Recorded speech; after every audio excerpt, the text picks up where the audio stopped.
Hello there and welcome to Delicious Art Classes, and thank you for joining me today.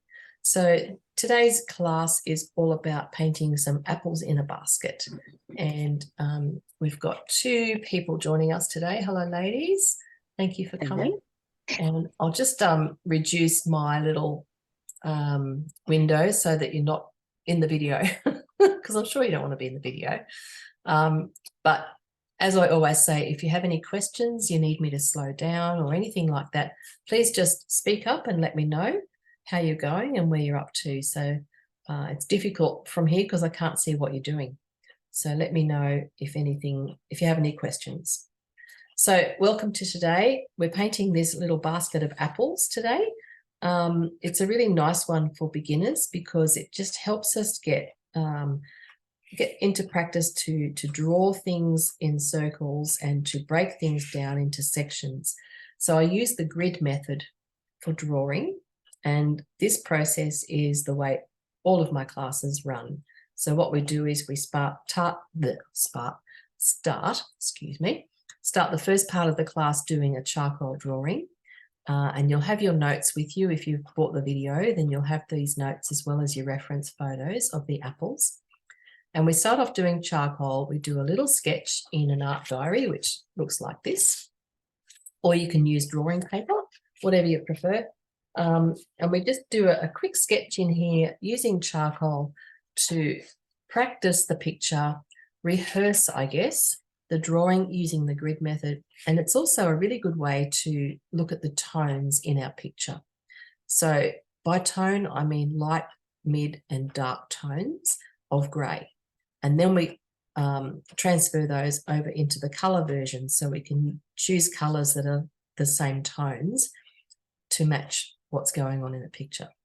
So we start off today with a square picture.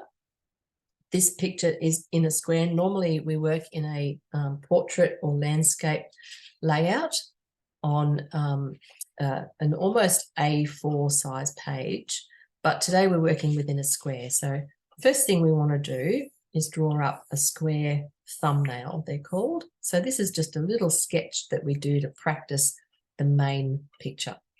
Make sure you've got your reference pictures nearby, whether that's on your notes. So sometimes if that's all you've got, then you can refer to this for your photos, or you can have your pictures, which are JPEG files, and you'll be able to look at those on a different screen. So on my screen, on my desk, I've got two screens. I've got my main screen and then I've got a second. On my second screen, I've got the two pictures, the black and white and the colour version that I'm painting today. So I can quickly look at those and I can zoom in and I can get a really good look at what's going on in each of those pictures. But if you've only got this one, then that's fine too. This is all we use when I do classes live. So we've drawn up our little square thumbnail. Then just grab your charcoal. This is willow charcoal. It's quite soft. And we're going to draw up our grid lines. So the grid lines have divided the page into 4 segments. And you can see on our reference photo that I've already put some grid lines in. So what this does is it breaks the picture down into shapes. Rather than looking at a basket of apples, we're going to start looking at half moon shapes and quarter circle shapes and where each part intersects on these grid lines. So if you follow along with me, we can draw this up in charcoal, and this will be our little practice run before we do the colour version. Just put this underneath here so I can get to my page easily. So get yourself a narrow or long piece of willow charcoal, something like this that's quite light and small or thin, and mark on your grid the edge of the basket. So this is where the basket crosses over on that grid line there. And I'm going to say it sits about there on my picture and about here. And so now you've got those 2 points marked in. Then you just want to draw a curve to make a quarter of a circle, basically. This line around the edge of your basket. So that's the outline of the basket. So we're not going to worry about all this detail in this part of the class. this will just become light and dark, which is what we can see over here in the black and white version. So we're going to draw this up in lines for now, and then we'll come back and we'll start to shade it in looking at the black and white version. So we've got our basket edge drawn into this top quarter. If you want to cover up the other 3 sections, you can. It just helps to help your brain see things as shapes rather than apples. So I can see in this quarter, we've got this little piece here. It's almost a triangle, isn't it? And it intersects our line at about there, probably about 1/3 of the way up on that center line that's vertical. And then on the horizontal line, I would say it's probably about 1/3 of the way in. So about there. So that's where that shape intersects this line. So then we can join the dots basically and draw a very crooked, very crooked line there. Try that again, Jeannie. Down like that, something like that. So that's that section there. Then we can look at this one here. Now this little apple intersects our line there.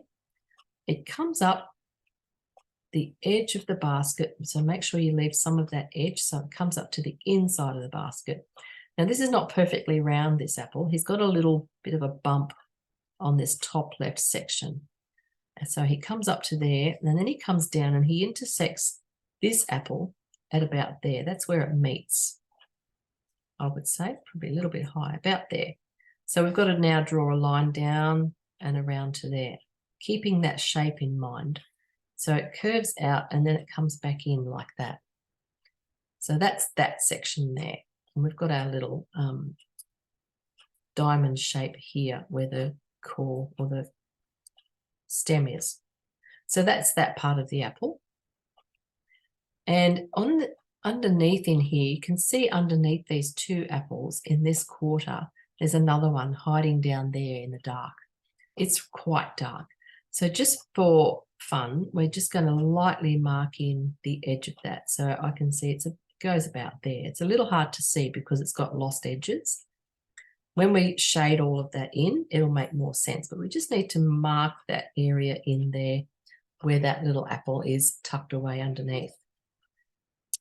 Okay, so we've done everything in that quarter. We've done all the line markings we need to do. We can come back and shade it afterwards. Let's move over into this top right-hand quarter. So we're going clockwise, and we can look at where this intersects over here on the side. This is the edge of the basket. So we're going to draw the edge of the basket around like that and hope that we end up with something that might look like a circle at the end of this. I think mine's going to be very oval. Just need to widen that a tad. Kneadable eraser is your best friend. So these are really good to use with pastel and charcoal. They're quite stretchy like glue tack. You can pull off little pieces. You can knead it and reshape it and get rid of that charcoal, most of it anyway. So very good for blending and lightening and erasing. So that's our basket edge. Now we can come back in here and we can look at this middle apple and we can continue this line over here. So we've got another triangle here. It looks to me to be slightly wider on this side. So I'm going to say it intersects our line about there. So then we can continue this around like that to start creating that shape. Then we can come back up to here, to this apple here that intersects the line here. Now, we don't have another intersection because it goes here underneath this middle apple. But we can look at this now and we can see how wide this part of the apple is inside this grid. So if you want to use a ruler, you can actually measure that. You can say, well, this is 6 centimeters wide. That's my halfway line at 3. So the apple is 1 out, okay, which is 1/6 basically. So then we can figure that out by either measuring this one, which is 7 centimeters. Hard to work out what 1/6 of 7 is, isn't it? It's a bit 1 and a bit, I reckon. I'm going to say it's about there-ish. I do a lot of ishing. And we can bring that out to there and then tuck that in underneath that middle apple. So that's our shape of that apple there. Again, we've got another little fella tucked up under there, and we can see how far down on the side of this apple does that go? Where does it meet? And it sort of comes across like that. So we can just leave that line there because now we've got to add this guy in.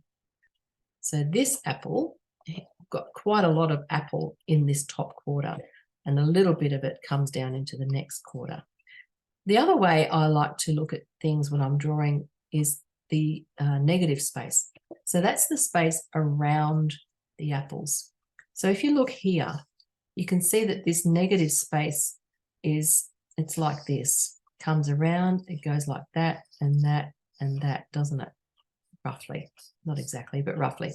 So sometimes if you can't get the shape of something, you can look at the negative space around it, and sometimes that's more helpful to get the shape. So if we did that now, I could come out to here. So this apple is almost to the edge of our basket, goes to about there. Come out to here, and I could draw that negative space that I can see. So that gives me that shape there, excluding the edge of the basket, which is sort of like that. So we've got that negative shape there. So that will help you get your apples in the right place. So often, if you can't work out the shape of something, or if it's not quite working, have a look at the negative space around it. Just helps you see things differently. And then the side of this apple comes down to about there. I feel like that's a bit too high or something, but anyway. So that's that quarter done. So we've got all our pieces in there. Then we can continue down into this bottom right quarter. So continuing our basket, the edge of the basket around, note where it intersects the line, and then join the dots. Get a nice round shape going on there. And then we can continue with the apples in this part. So again, we've got nice negative space that has all this beautiful arch shapes and V shapes where they join with each other. So that's good to know. So let's have a look at this big guy in the middle. Now, we've got, it's a lot lower in this section. So the height here is more down here. So it actually comes down, I'd say just above halfway. So about there. So that's quite big, that apple. So we can continue that around like that. Then we've got the bottom section of this one on the side. So we can continue that down, and it comes down about that far. So continue that around like that. Something's not right here. I don't know what it is yet. I haven't worked that out. I think my basket's too oval. That's what it is. This apple needs to come out more there. That's better.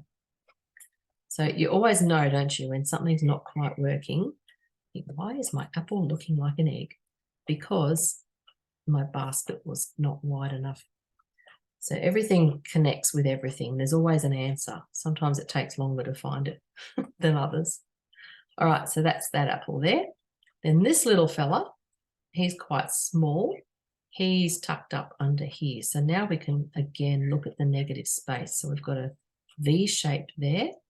He comes up to here like this, and then the negative space. So he ducks around kind of there, I reckon. So that's the shape of him. Lovely. Good. So that's those 3 apples all complete now. Can you see under this middle guy, there's a little bit of an apple poking out under there. So we're just going to put a very soft mark in there for him, because that'll be important when we first start putting some colour and things on. Okay, so moving across now, we've got quite a lot of basket in this section here, and that's an interesting shape too. It's got, you know, it's almost like a little dress or something, cute little shape there. So that comes up like that, and then it goes out like that. But first we've got to do the edge of the basket, otherwise I'll lose my track here. So finishing off the basket, that's looking much better now that it's rounder. And then we can continue on with our apples. So let's finish off this big guy in the middle, join the dots on him. So we've just got to join those dots there. Then we've got that one underneath in the middle, and then this one here on the bottom left. So all of this apple is inside this bottom left corner. So we can fill all that in now. We can get this apple in here. He comes right up there to that halfway mark and around like that. Okay, so now we've got all our apples in place, and we can do a little bit of shading now. So this is the drawing part that we do with the grid line to get everything in the right spot, to get all our shapes right, make sure, you know, everything's sitting where it needs to be, round things out if you need to, check your shapes, make sure it's all making sense. This one over here doesn't seem to look right, but anyway, maybe it's got to go up more there. That's better. Okay, just marking in all your shapes and sizes. Beautiful. So now we've got that in, we need to find, which I don't have right here, I'll go and get a shorter, wider piece of charcoal. What we want to do is have something small that we can hold on and lie down flat on the page. So we'll just go and grab one of those.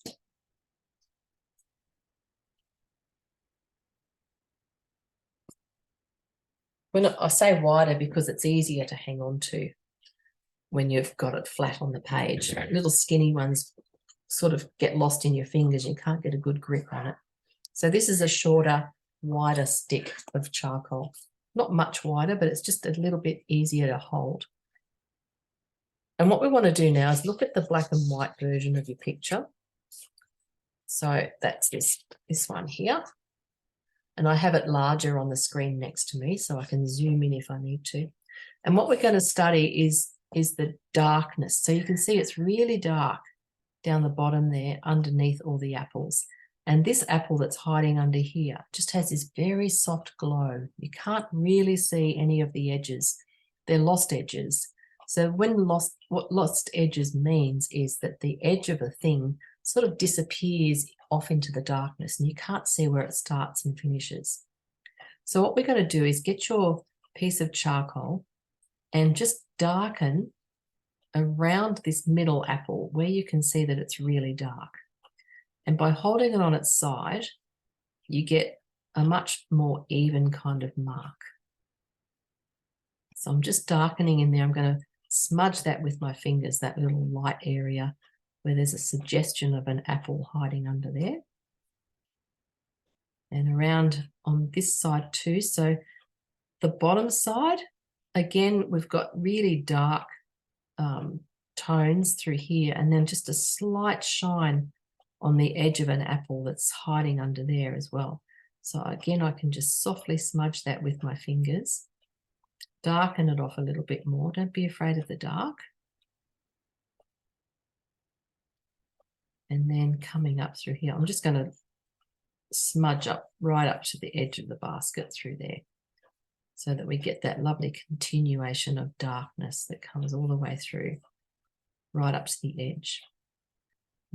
I do like to smudge things, so I'm sort of put my fingers into there a bit. Okay, and then we can continue around. So what we want to do is mark in where all the dark areas are. Some of those are on the apples. So for instance, this little apple down here at about 5 o'clock has quite a lot of shadow around it in there. And then it also has lost edges that sort of disappear off into the bottom of the basket. So I'm darkening that, and I'm just going to smudge around there a little bit just to give that a nice soft sort of edge, because the darkness softly comes up into the light. So we don't have any hard edges. It sort of gradually goes from dark to light up through here. Cool. We'll come back and put the detail on that after. Then down in here between these two, it's quite dark in there, so make that nice and dark as well.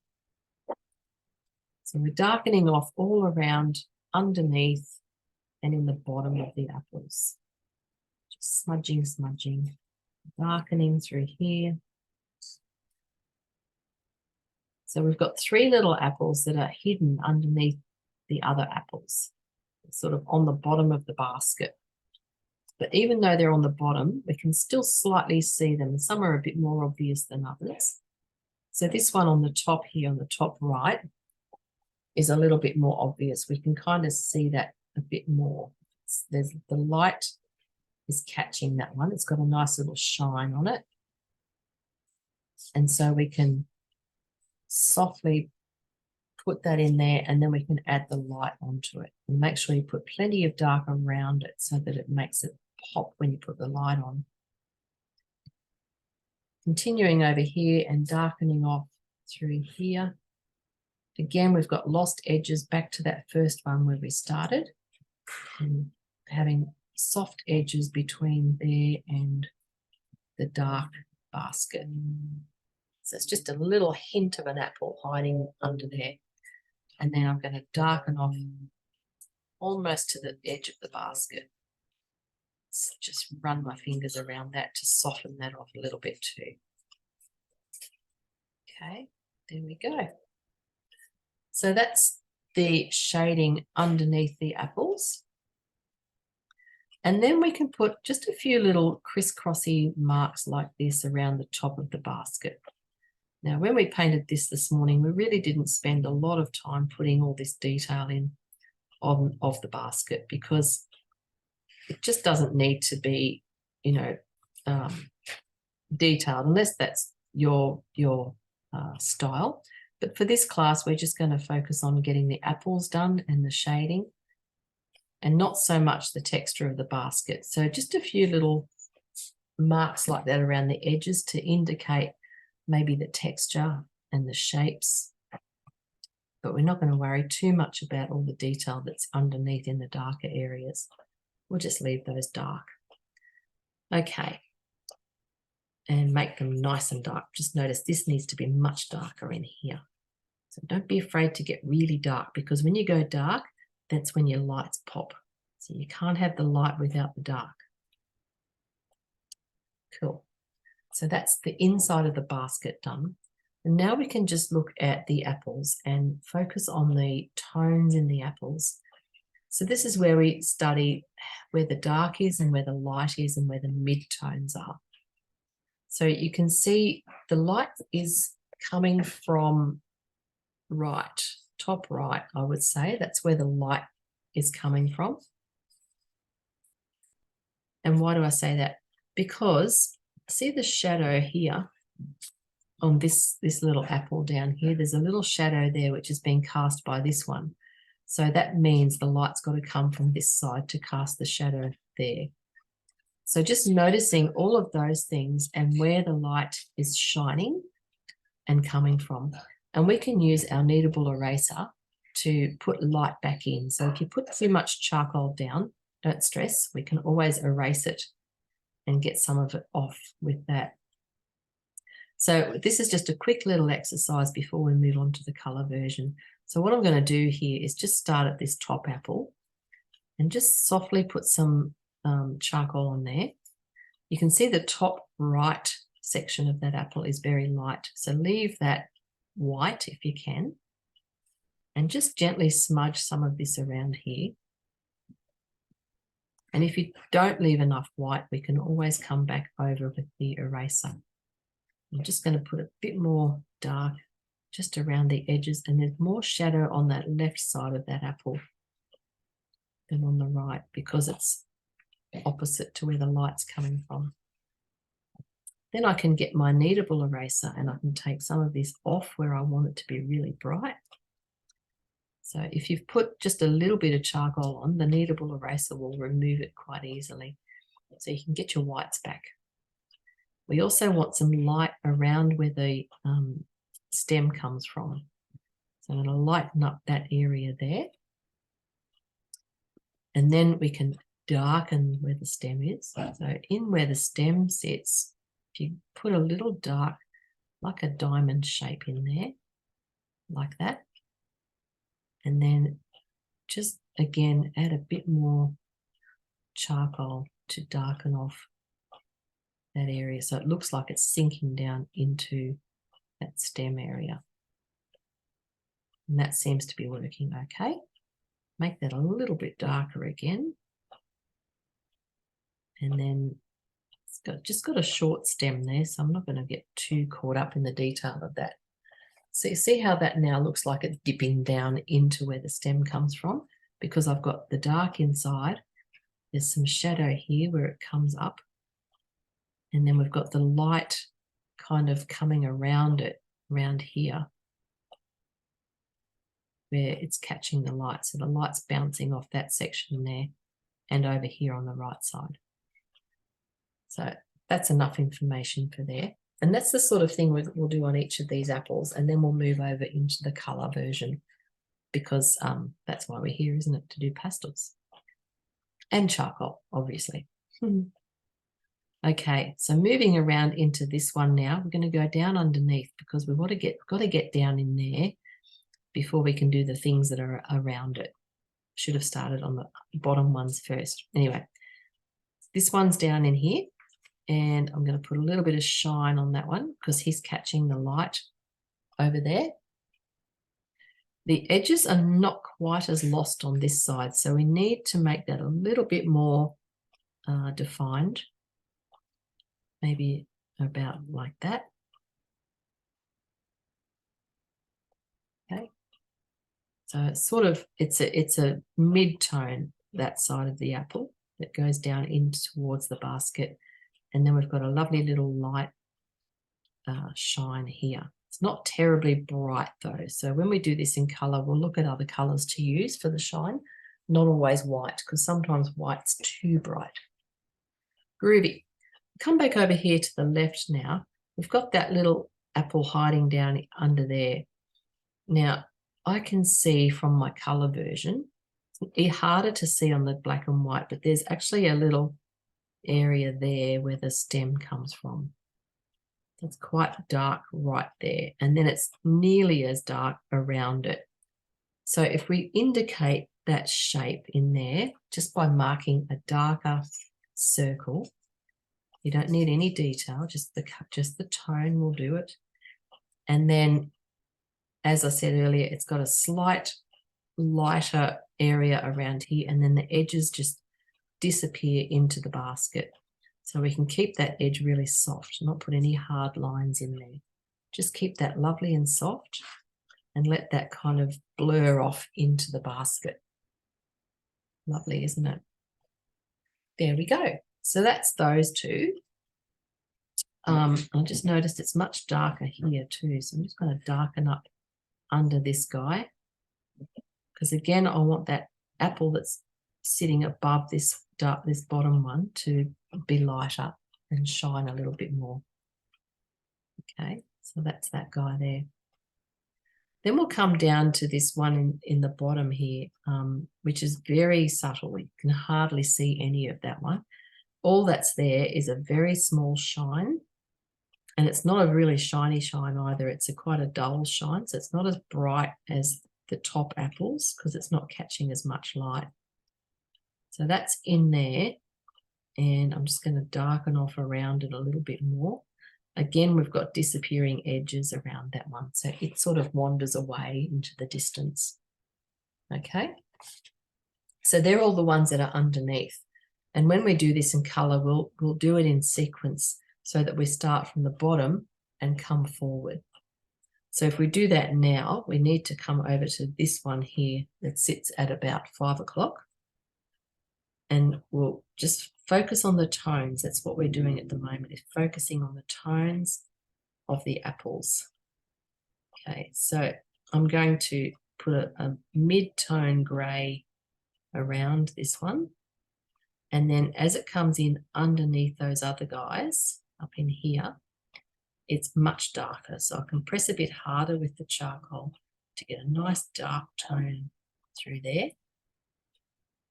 We've also got a really nice little dark area where the stem's coming out down here.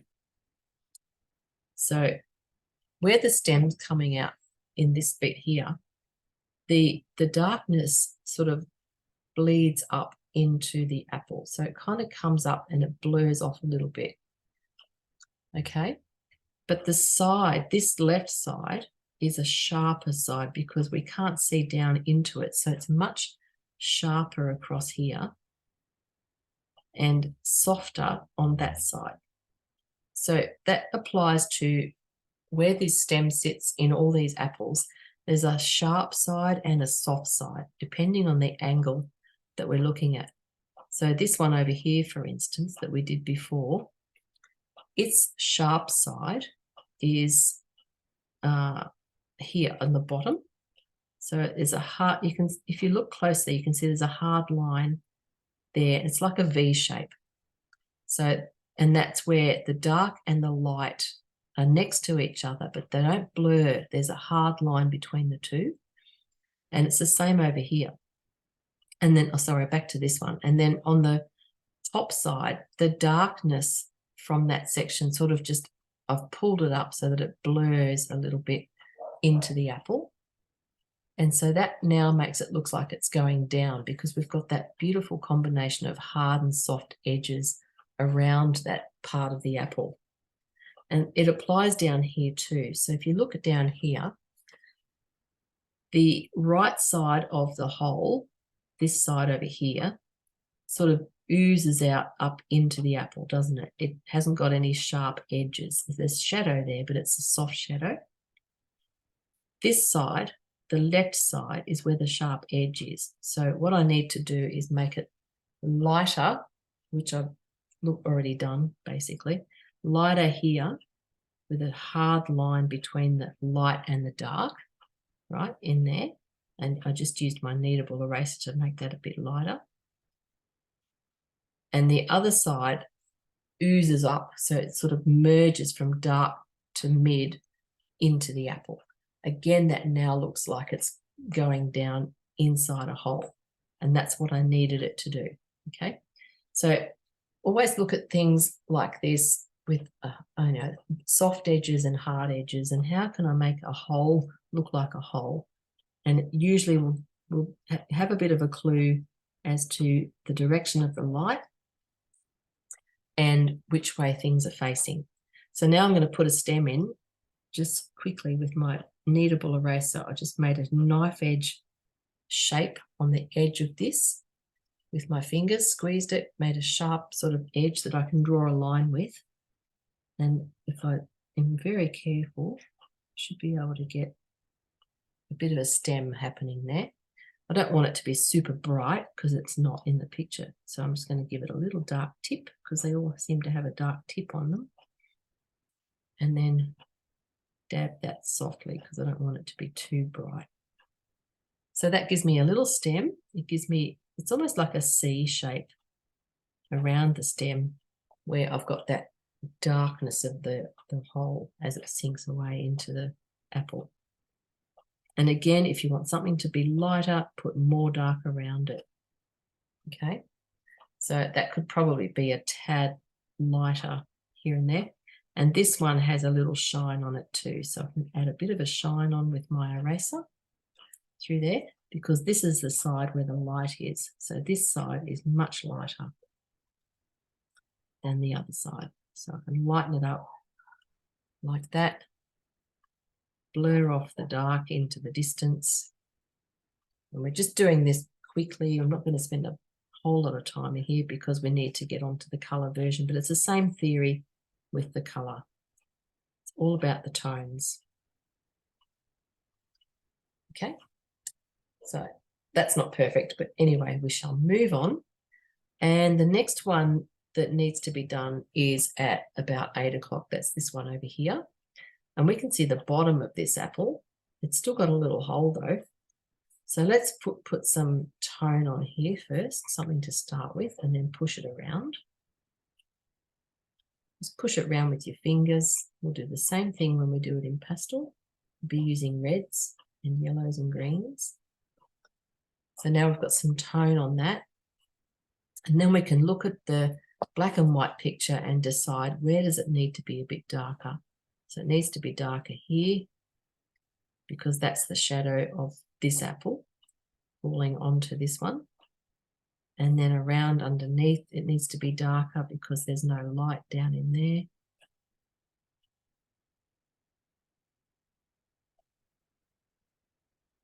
and maybe a little bit up this way too. So we can just dab that gently and get the tones working in here. So this guy has a little black hole here. Now this is the bottom of this apple. Now, can you see around that hole, it's slightly lighter. So let me just darken off a little bit more. So then I can get some light back in. Okay, so it's a little bit lighter just around the outside of the hole there. And again, that should help to sink it back in a bit. Like that. And then we've got a shine, just a gentle little shine coming here around the bottom there. It's not a bright shine because it's down underneath and behind the other apples, but it's still got a little bit of a shine there. And then on the top, we've got a nice bright shine. So with your eraser, just keep kneading it to find a clean part, because you'll find after you've used it a couple of times to pick up charcoal or pastel, it won't take it off anymore. It'll keep adding it on because it's stuck to the eraser. So you've got to keep kneading it to find a clean edge. And there's a little shine on that one. Okay. And then I need to just close this gap here because we don't want a white gap between the apple and the basket. Cool. And we do want more dark underneath it though. Comes around like that. Sometimes to get your light, you've got to go darker. Strange, I know, but that's how it is. Okay, so that's enough on that apples. Again, it's not perfect, but it'll do for now. Then over to this guy. So we're just really studying the tones, the lights, the darks. So I'm going to put a nice coat of mid-grey over all of this. And you can see this apple is actually quite grey or dark compared to the others because it's got a lot of red on it. And it's also on the side where the light is. So it's going to have some lovely shines on it. So I'm just getting that charcoal onto there to get nice and dark. And I'm just going to softly pull it around. Softly, softly. Merge that in a little bit. It's darker down here at the base of the apple, underneath that middle one. And if you notice, that middle one is really light on that side. But to get it to look light, we need to get dark around it, don't we? So make sure you get plenty of dark around that so that the light's going to pop after. Okay, and now this guy has a hole here, but it doesn't have much of a dark hole. It's more light than anything, but it's still got a soft edge and a hard edge. So I'm going to give it a hard edge there and just pat that with my finger to lighten it a little bit. And then I'm going to use my kneadable eraser now to get some light back in there. So I can use this to draw in that little section there, the little hole where the stem would be. Doesn't appear to have a stem, this one. So that's got light there. Having trouble getting it off. Not quite light enough. Go in through there. And then there's light, there's a lovely little shape of light around like this on there, on that side. So that's rather nice. A little bit of light through there, blurring that off at the base there, so it sort of merges in a little bit. And then just reinforcing where the hole is here. Some of my charcoal just to get it a little bit more dark onto that. To indicate where the hole is. Yeah, a bit fiddly, but that's okay. All right, so that apple is a much deeper tone than the others. I've completely lost the hole now. Something like that.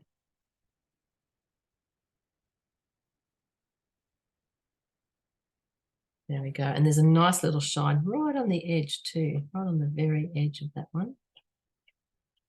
And that sort of helps to define its edge as well inside the basket. And there's another one down on the bottom edge too. So that apple's full of fingerprints. Cool. And then we get to the last apple. So this will be the process we do it in colour. And we'll start from the bottom ones and work our way up towards the top ones. So again, we've got a nice range of lights and darks on him. We've got a nice little hole there where the stem comes out. So again, that's got a soft side, which is the bottom side, and a hard edge, which is this top part here. So let me just blend in some of this charcoal to create the tones that are in this apple. There we go.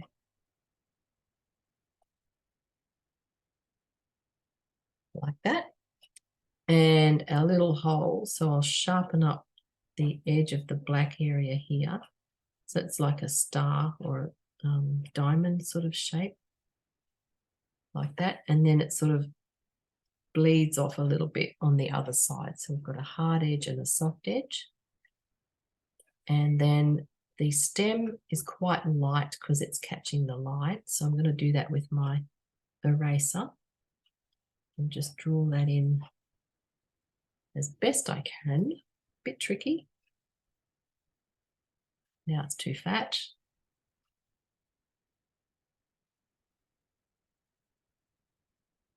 Close, we're getting there. Sometimes you've got to persist and you just got to keep finding that clean edge on your eraser. And you can't have it too pointy because it's not strong enough to sort of do anything without bending. Just thin that off a little bit. There we go. That'll do. That'll do, pig. That'll do. And then that's what Winnie the Pooh or someone says. I wasn't meaning you. Just darkening off a little bit through there. And then I want to lighten up this side a lot because it's quite light. In the picture, it's a yellowy green colour. But here it's very light, or nearly white. So that tells me the light's coming from that direction. It's really bouncing off the side of that apple there because it pops, doesn't it? Good-o. And then that's also got a little shine sort of that runs around like that. So now that we've done that in charcoal, we've got a really good idea of the shapes and the drawing and the light and tones and where everything needs to sit. So it's good to do these little rehearsals and practice and get familiar with it. So what we can do next is get ready to do it in colour. Just putting some little holes where the holes are in the basket. You can just see little holes that go through to the other side through the weaving. Okay, so that's our apples in a basket in charcoal, and we'll get ready to do it in colour now. So first we want to talk about what colours to use today. So what I did was I always get my picture or my image and I literally hover it over my palette until I find the colours that I can see.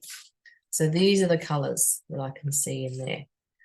I've got blue, violet, purple, which is for all the dark areas at the bottom of the basket and around the apples and in the little holes. That's my dark colour.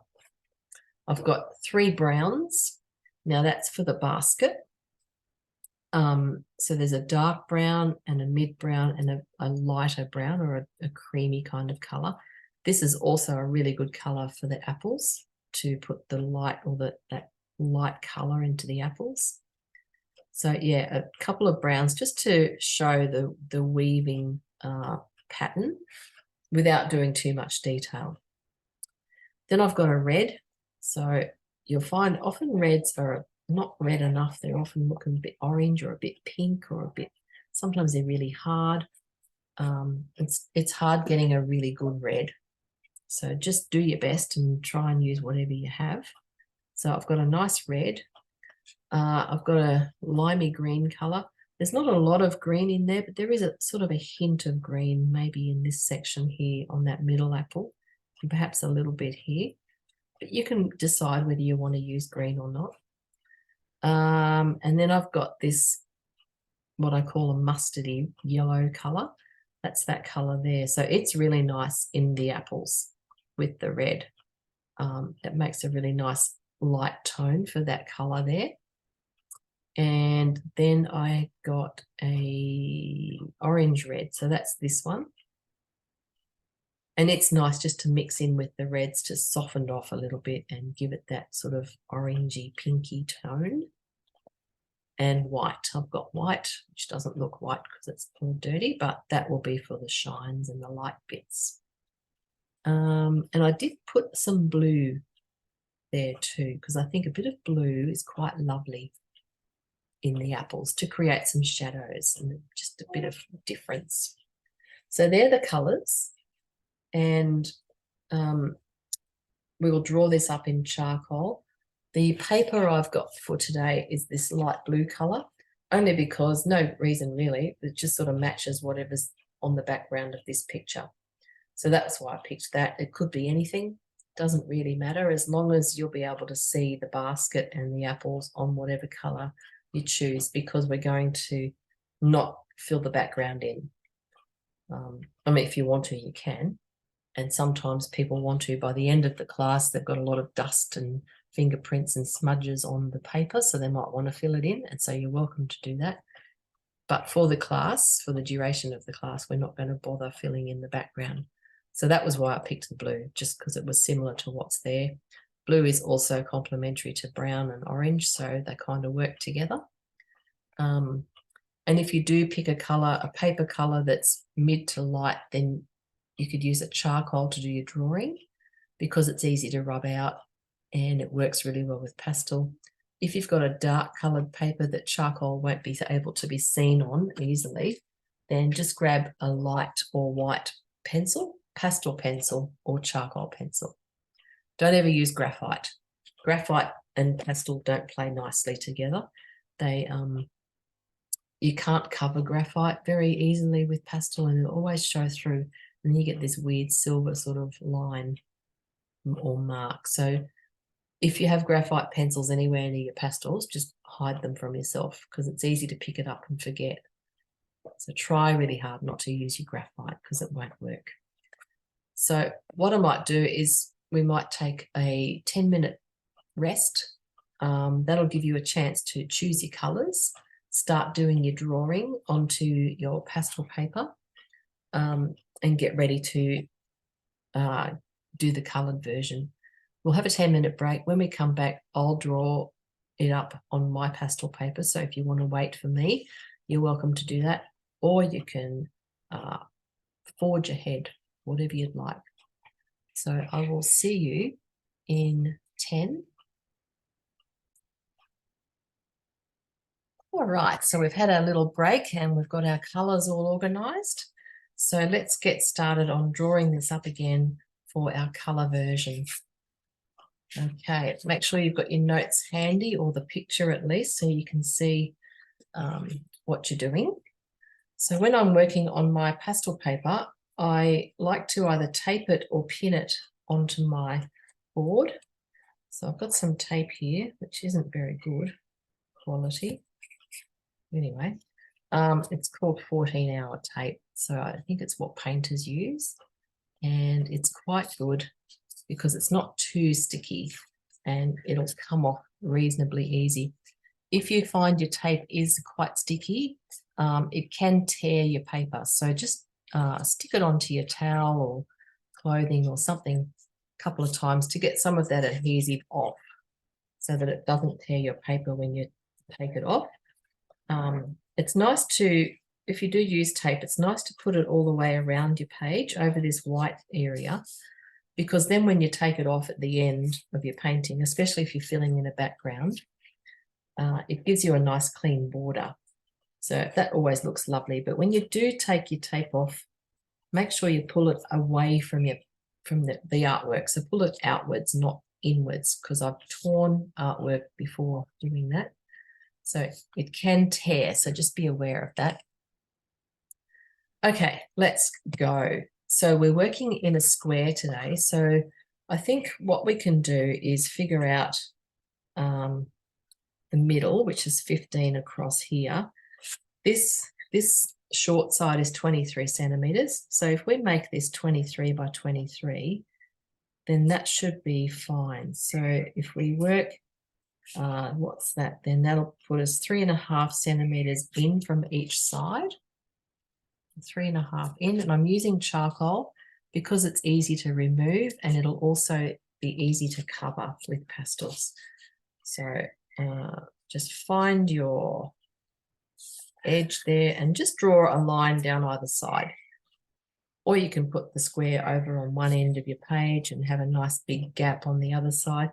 These spare gaps on the sides of your pages are really good for mixing your colors. So if you want to see, what will happen if I mix red with purple or blue? That's blue. What will happen if I do that? Then I'll make purple. So you can actually test colors over there and just see what happens when you mix them together.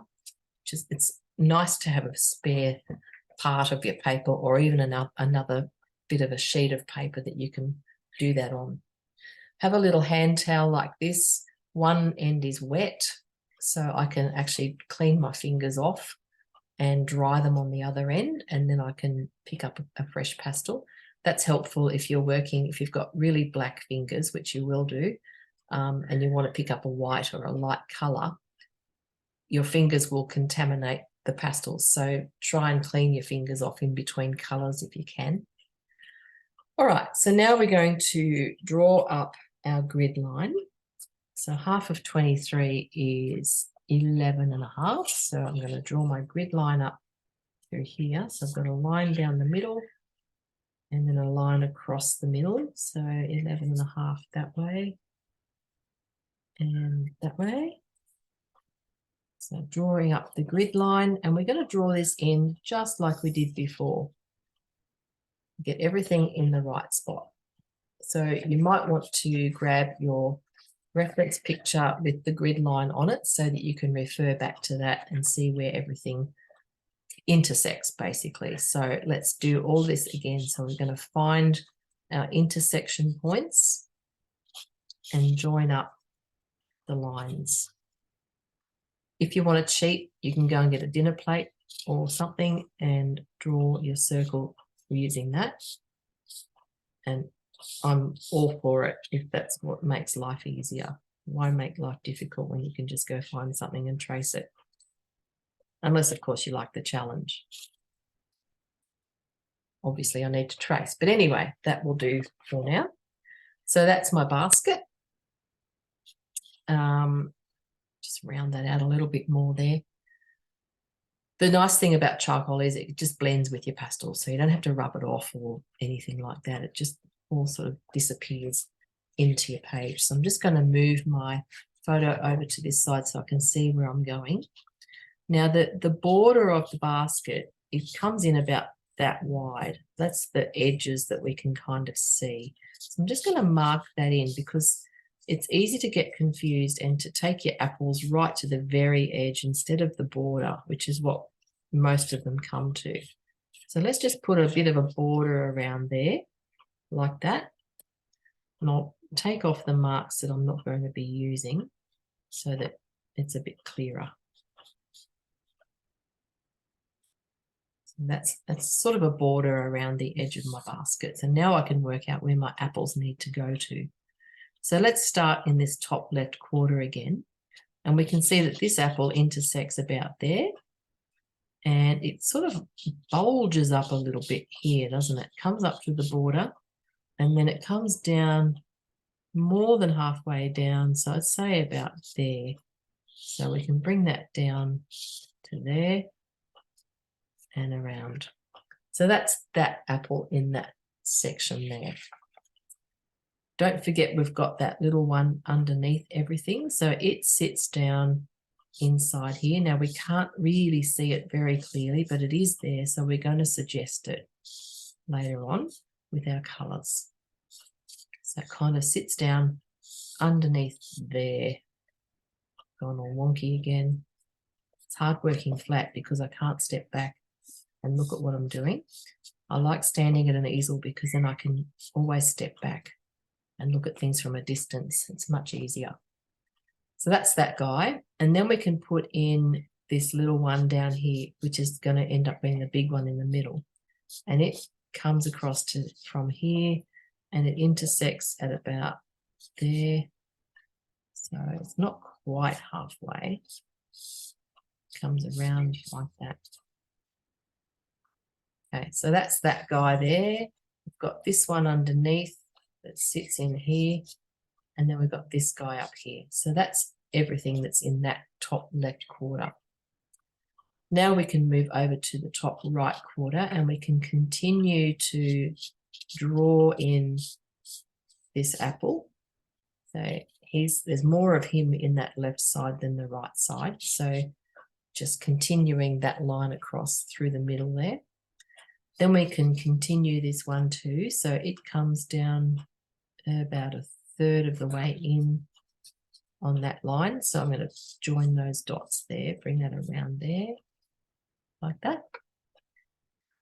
Then I'm going to do this other big one out here first, and then I'll do the one underneath afterwards. So he comes almost to the edge of the basket and it intersects about there and it comes down to about that far and then it comes back up around there, and then the top side of it hits about here and comes down.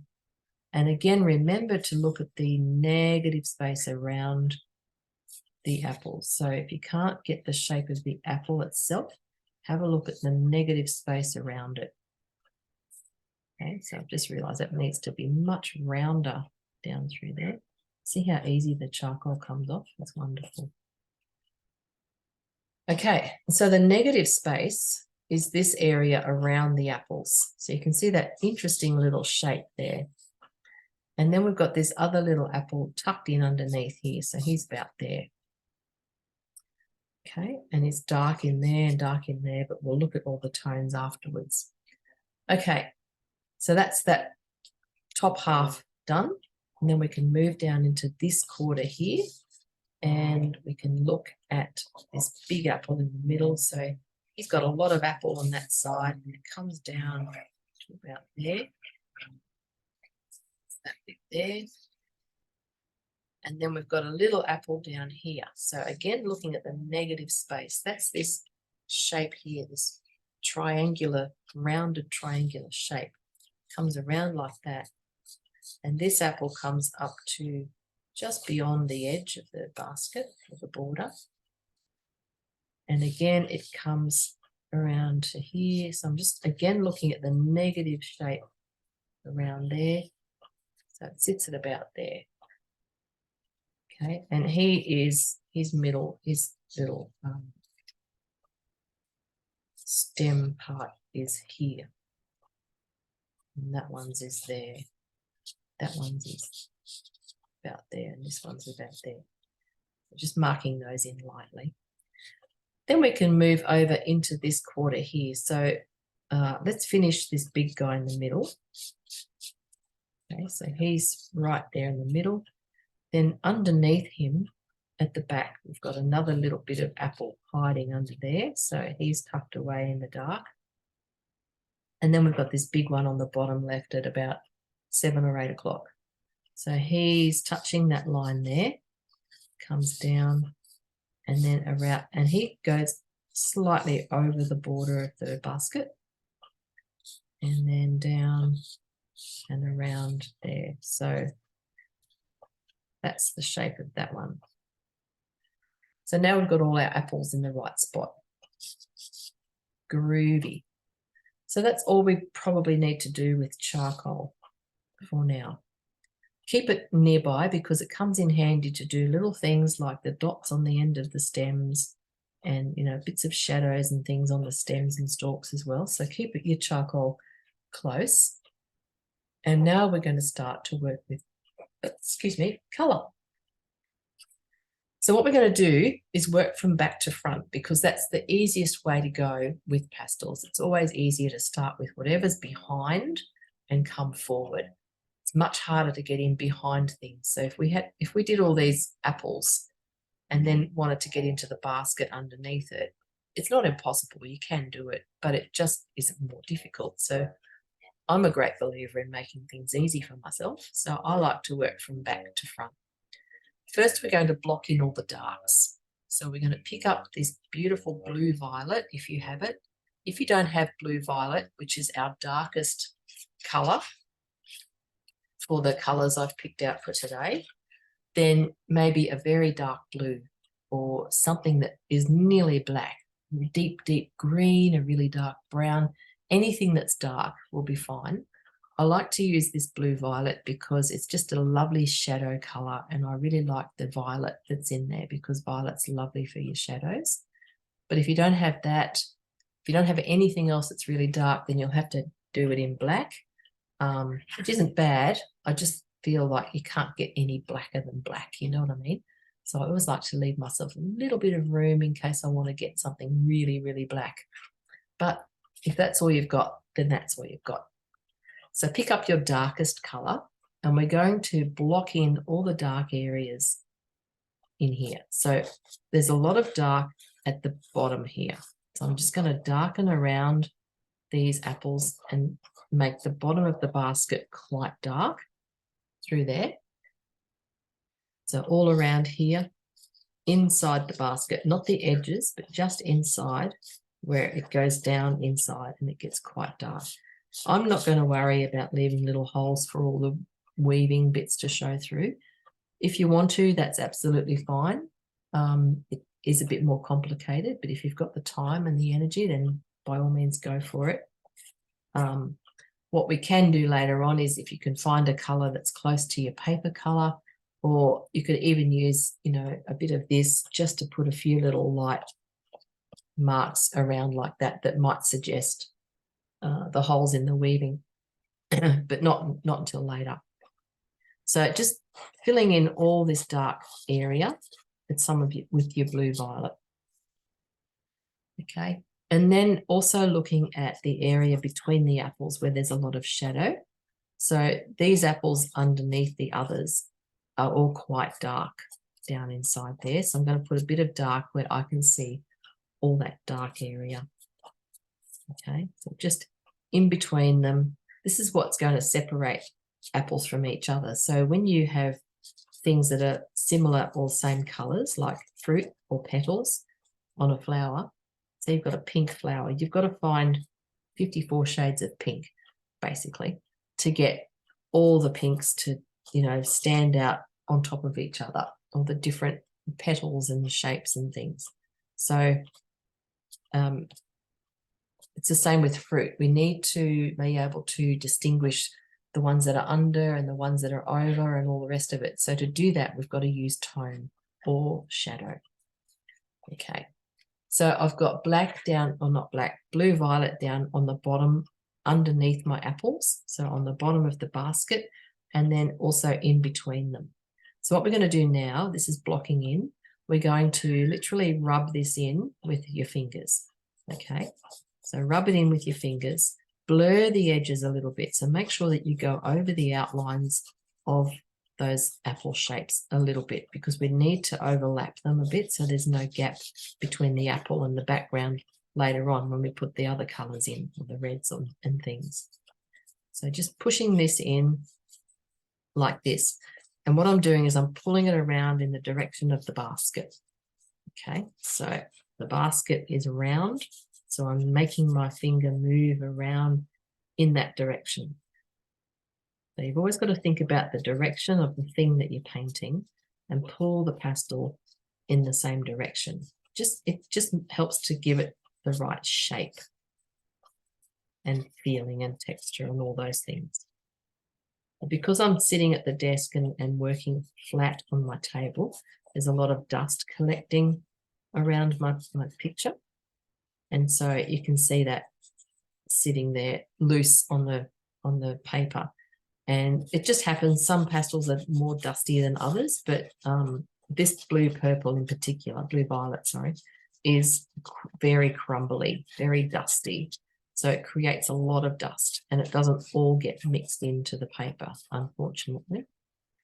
So I need to tip it off. So bear with me while I do that. So I tip it up, and I've got a towel here. Let's just tip that up onto my towel. And I'll shake that out later. So now I've got a really nice background to begin to work on. It's good to get your darks down first, block in your darks, and then you can start to add in your colours. But you need to have that nice base first. So now I've got my dark brown. That's it there. And I'm going to start to just put some marks around the edge of this basket to indicate, you know, the shapes that are happening here. So I'm just marking in some dark brown. Most of this will be dark brown. I'll probably push it in actually. And then I'll come over it with the lighter brown to draw in the shapes of the cane of the basket. So just putting some dark brown around there. We're going to have all different browns. Don't worry if yours isn't the same as mine. We've got different pastels, different colours. You just use whatever you've got, whatever works. Okay, so that's a nice brown for my basket. And I'm just going to zhoosh a little bit of it between the border of the basket and the dark that I've put down before, just to blur them together a little bit, because I want to have a gradual blend from dark up to the brown. So once you've got that on there, just start to push it in and see how it's now starting to look like it's gently blurring from dark up to mid-tone. Again, that's making a lot of dust. And you'll find with pastels you can't ever get, well, you can if you try hard, but it's difficult to get really firm, sharp edges around everything. So you just have to accept the fact that nothing's ever going to be a nice, sharp, clean edge with pastels. It's always a bit loose and a bit messy looking. But that's what's kind of nice about it. So hopefully now your basket is starting to look like it's got a nice brown rim, and it goes down nice and deep into that dark area. And your outlines and your edges might be a bit fuzzy. I've got more dust on my paper again, so I'll tip it off. Okay. So that's my brown, and I've kind of started to blur that into my blue violet so that I've got a nice merge from dark up to the brown. Okay. I don't want to see where they join. We don't want a hard line between the two colours. We want to mix them together so that we have that lovely gradual descent down inside the basket. Cool. And you'll see my paper's getting really dirty because every time I tip dust off, the paper catches all the little bits of pigment. And that's because I've got the textured paper. So working on an easel upright, slightly upright, is a great way to work with pastels because your dust just naturally falls, but it does catch on your paper. So when you're leaving your paper unpainted like we are today, so we're not filling the whole page in, you can actually get your kneadable eraser and don't rub it because it'll blend it in, but you can kind of just push on it and pick it up. So kind of dabbing it, and that will help to pick up all those little bits of pigment that are sitting there on the surface of your paper. If you push it in, it'll be harder to get it off. And then the other option is, of course, to fill in the whole background later on if it gets really dirty. So there's always that if you need to.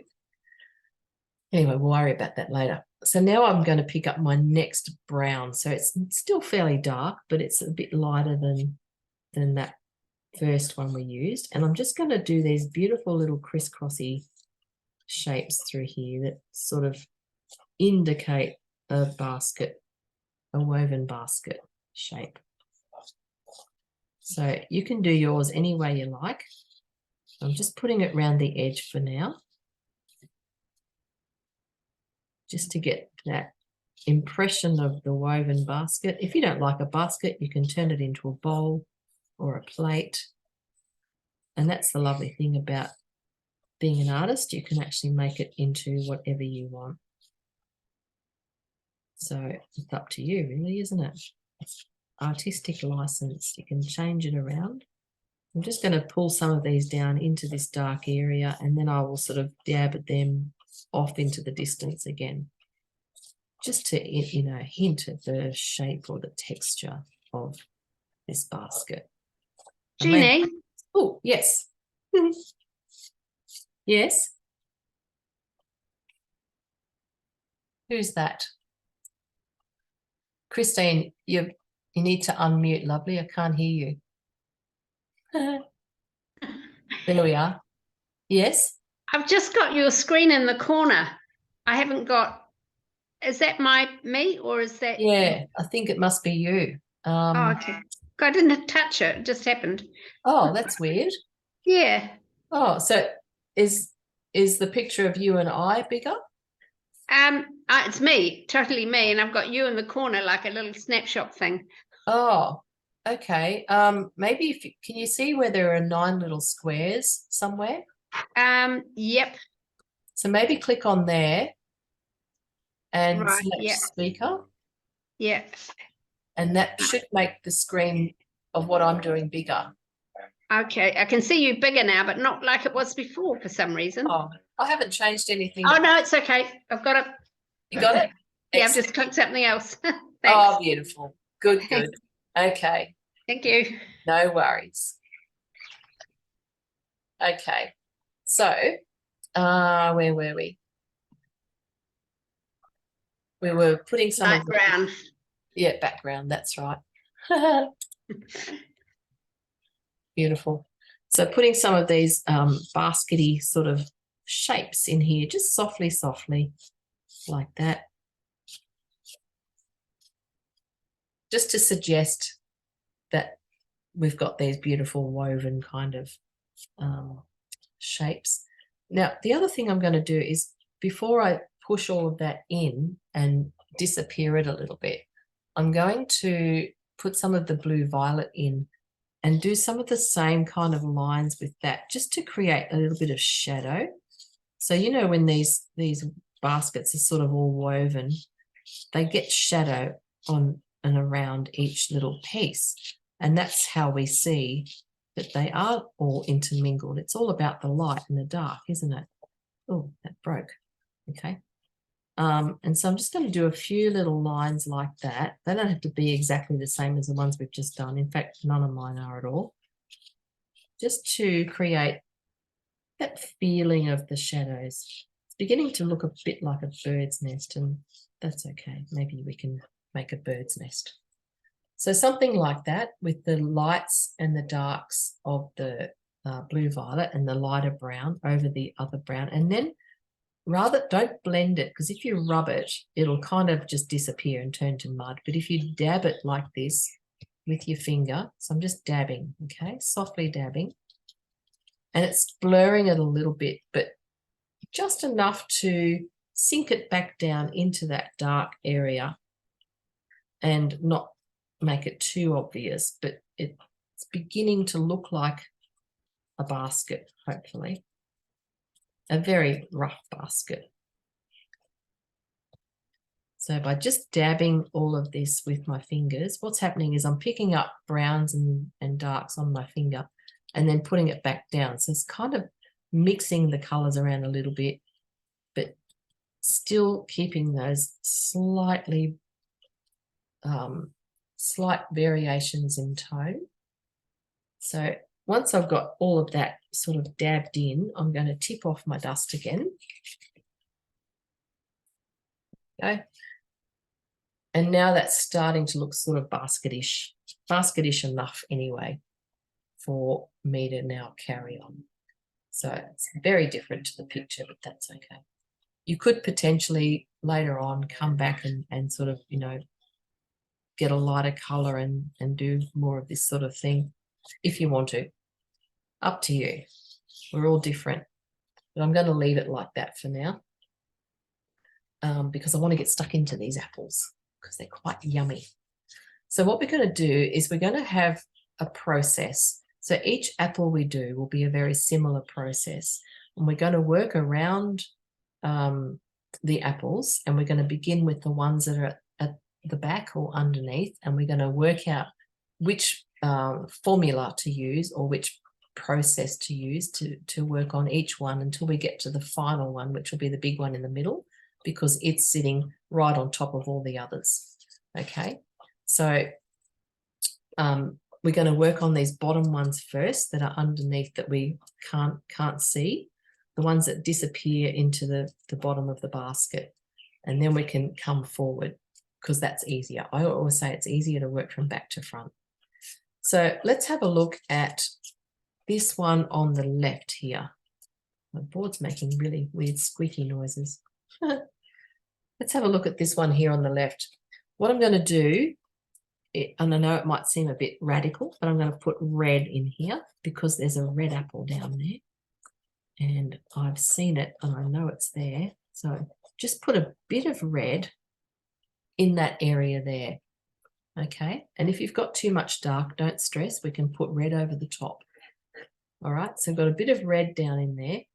Now, it's not bright red by any stretch of the imagination, is it?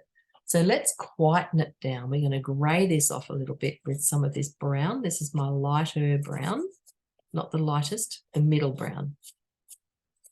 Because it's off in the distance and it's not catching any light, it's underneath, and so it's not really bright at all. And once you've got a bit of red on there and a bit of your mid brown, just start to push it in, okay? Pushing it in, gently, gently, blending it in. Overlap the edges of the apples above it so that we don't end up with gaps between the two. So you should end up with a shape like that that's a reddish colour, but not too bright. We're going to save our bright red for the top apples because they're the ones that are catching the light and they're the ones that we can see clearly. Okay, so that's that part of that apple. And what I'm going to do now, what I have done, is just pulling in some of that dark area that I put in earlier into the red. So we've got that lovely lost edge that we talked about before, the edges that get lost and disappear, and same on the other side. So just pull some of that dark into the edges of that little bit of apple that we can see down there hiding underneath. If you need to add more dark to get it to sort of seep into the apple, then by all means pick up your blue violet or whatever you've used for your dark and push that in even more. So it's just off in the distance, far away, underneath. It's not the first thing people are going to see, but it's there and it's supporting all the other guys, all the other apples. Otherwise, they'd be down there, not up high. There's also a little dark section where the stem comes from, the little hole at the top of the apple is there. So I've just put a little bit of a dark circle with my blue violet, just marked it in like that, and then soften it off with your finger. Just like that. And that will kind of disappear it off into the distance without it being too bright and shiny. And that's all we need to do for that guy. If you feel like it's too bright, then add a bit more dark. If you want to lighten it up a little bit more, then you can pop in a bit more red or something. I don't want to brighten that one up too much because I want it to sit off in the distance and just support my other apples. So we're going to do that similar process to these other two that sit underneath the apples. It's a very similar process. It's the red and then the dark around it, merging it in, and maybe putting a little bit of a shine. There is a tiny shine I just noticed on this one in here. I'm going to use my yellow and see if that's a bit too much or not. Might be too bright. It is a bit. That's fine. I can just dab it with my finger and shush it up a little bit. So whenever anything looks too bright, you can just give it a little dab and quieten it down. See how that quietened right down when I dabbed it a few times? You have to dab and then wipe your finger and then dab and then wipe again, because what you're doing is picking up colour and you're just putting it back on if you don't wipe your finger. So that will be fine, just like that, I reckon. So I'm going to tip off my dust and then we'll work our way around and do the other two that are underneath. So I'm going to move down here to the bottom one now. So in the picture, you can't really see very much of it. There's some red here, just around in there. And I'm going to pop a bit of that brownie colour in as well, just to grey it off a little bit. I don't want it really bright. And again, I'm just going to rub it in. Now, what I'm looking at is the grain in the apple. So you know how it's got not stripes, but it's got that grainy sort of pattern on the skin that looks a bit stripy. So what I'm trying to do is kind of pull my finger in the direction of those patterns to just create the feeling of the apple. It's not terribly obvious here, but it's good to just practice doing that so that you make sure you're always thinking about the texture or the direction of something and moving your fingers and the pastels in the directions that support that. Okay, so we can't see any of his little holes or anything, but I can see a shine on that. I'm just going to see what other color I've got. I'm going to use this beigey color to put the shine on there because it's not a bright white shine. It's just a little bit of a shine, hushed, quiet shine. I'll just touch that one up too because I don't want these to be really bright. Okay, so I'm just going to touch that on. That was that beige lightest brown that I had. That's this color here. So we often reach for white or pale yellow or something to put shines on things, but often if the item is not in the direct light and it's hidden underneath something like this and it's got a very subtle shine, then you want a more subtle color. So that beigey color is quite good for that. I think it's just there softly, but not too hard, not too much. Great. So that's that little fella hiding under there. And when we put all the other apples around it, they'll sort of be tucked in away. Okay, last one that's over here underneath everything. Now he is a little bit brighter than the other two, and that's because that's the side where the light is. So I'm going to put a bit more red down in here. Okay, so that's a bit more red. I've pressed a bit harder to get more red onto the paper. And I'm going to push that in softly. We can actually see the edge of that. I can see it on my photo that's up on my screen. Might not be quite as obvious on the printout, but it is definitely a little bit sharper than the other two. So I'm still going to blur the edges a little bit because I do like a lost edge, but just soften that off a little bit like that so that we've got dark on that side. And then as it comes in around the other two apples, we get that little bit of shadow down in between them. But we've got this lovely bright red glow happening here. Now this guy has a lovely shine on it. I'm still going to use my creamy beigey color. The reason I'm doing that is because I want to try it first. And if it's not bright enough, then I know I can go lighter. I can get a white or a pale blue even to put a lighter shine on there. But if this is enough, then I'm not risking going too bright. So I like to tread lightly and just test things first before I commit. So I quite like how that looks. It's quite nice, but maybe I do need a tad of white just to give it a bit more wow. So I'm just going to do a little zhoosh of white. So what I did was I put the beige down first. Then I've got my little stick of white, make sure it's clean, give it a wipe. And then I touched it on and flicked it off like that. So see how that's now much lighter than the other two apples with their shine. I feel it's a little bit too bright because I want to save my brightest brights for these other apples that are sitting higher up and catching more light. So I am going to dab that in a little bit and soften it off just a tad, like that. Okay, so it's lighter than the other two, but not too bright. I'm going to save my light for last. So now we've got 3 little apples hiding under there, and they look good, I think. Pretty happy with how that's working out. So now we can look at the other, what have we got? 1, 2, 3, 4, 5 other apples, and we've got to figure out which order to do them in. So this one here at 5 o'clock would be the next option because it's underneath these 2. So he needs to go in first before we put those 2 in. Then after this one, I think we need to do this one here at 7 or 8 o'clock because he's underneath that one. And then we can come up and do this top guy because he's on top of those 2 but under this one. Then we can do this one over here at 3 o'clock, and then we'll do this one in the middle last.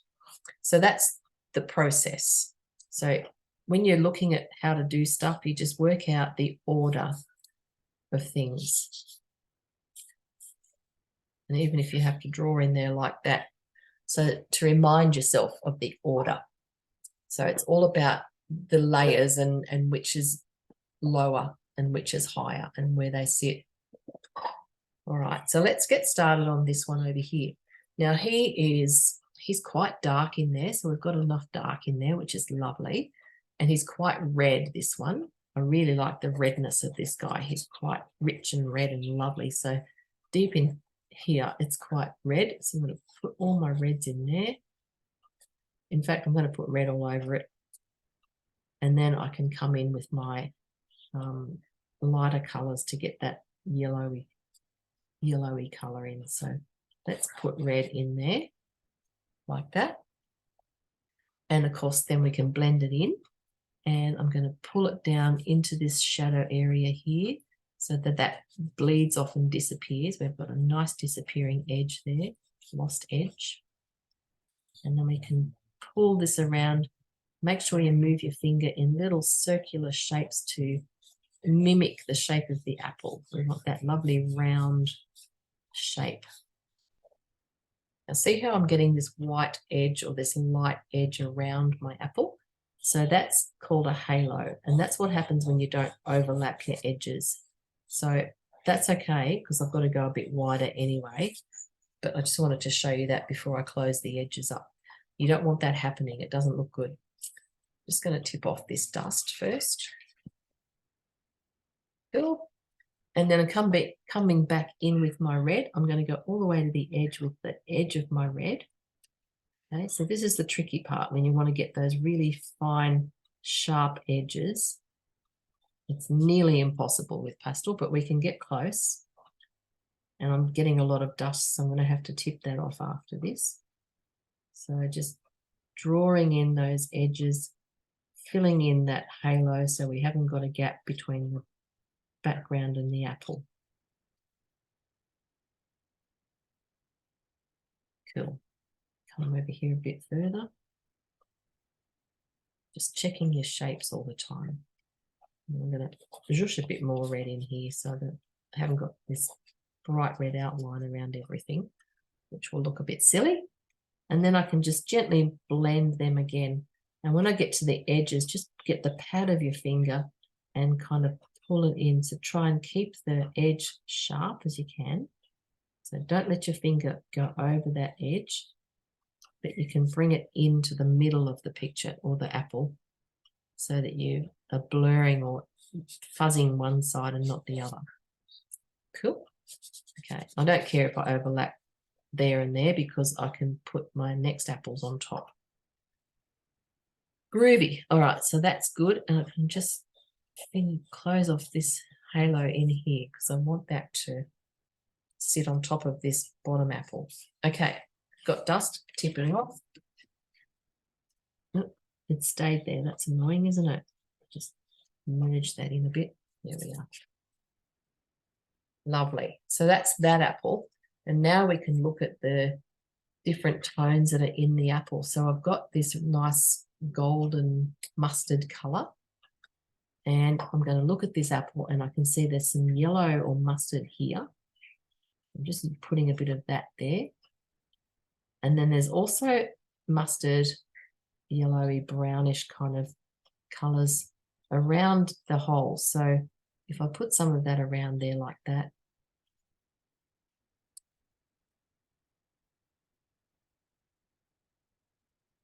okay, that's where I can see some mustard. So next, you put that on like that, mark it into the places where you can see it. We're not doing the shine yet, that'll come after. And then we're going to push that in. Again, pulling it in the direction of the apple. So the pattern of the apple comes up a bit like that, doesn't it? And then this part here sort of fans out from the hole. So we're just going to do these little fanny out shapes, pulling that yellow color out towards the edges like that. So see how that oozes out from the middle there. We haven't put the hole in yet. So pulling that around. If you put too much yellow in and you think, oh, damn, I need more red, just pop more red on. Easy peasy. We haven't got too many layers on here at all, so we can keep adding layers and building it up if we need to. So you can always pick up those colors and put them back in. Don't stress about that at all. That's the easy bit. Okay, so adding a bit more red to try and kind of make it a bit brighter and lovely. Okay, so I've done that. And as you keep adding your layers, you want to be blending less and less. So you want to stop pushing it around with your fingers, because the more you push it around, the more muddy it gets.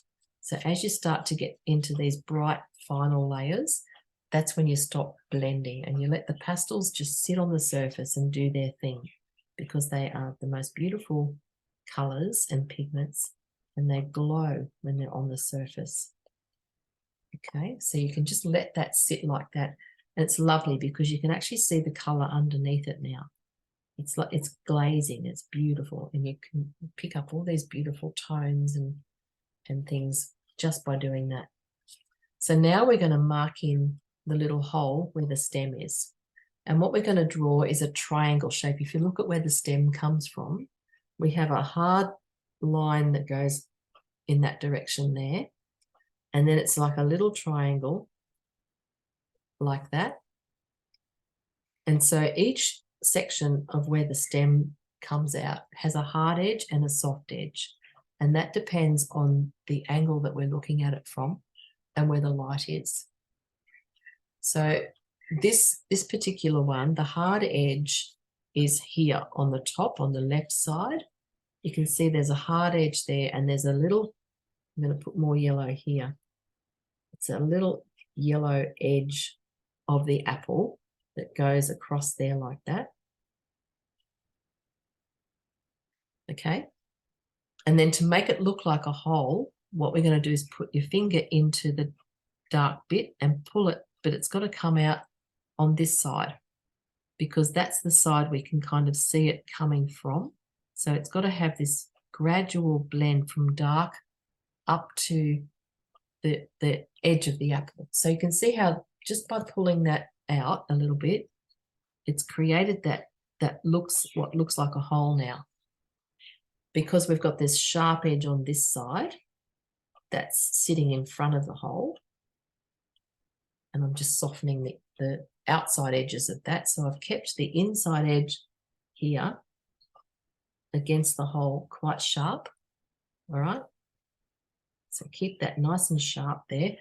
Direct contrast between light and dark. And then I'm pulling it, just putting the pad on my finger on and just gently pulling it out towards the apple skin. So we've still got this lovely sharp edge and then a soft blurred side there. So we've got this nice hole. We made a hole on a flat bit of paper. How clever is that?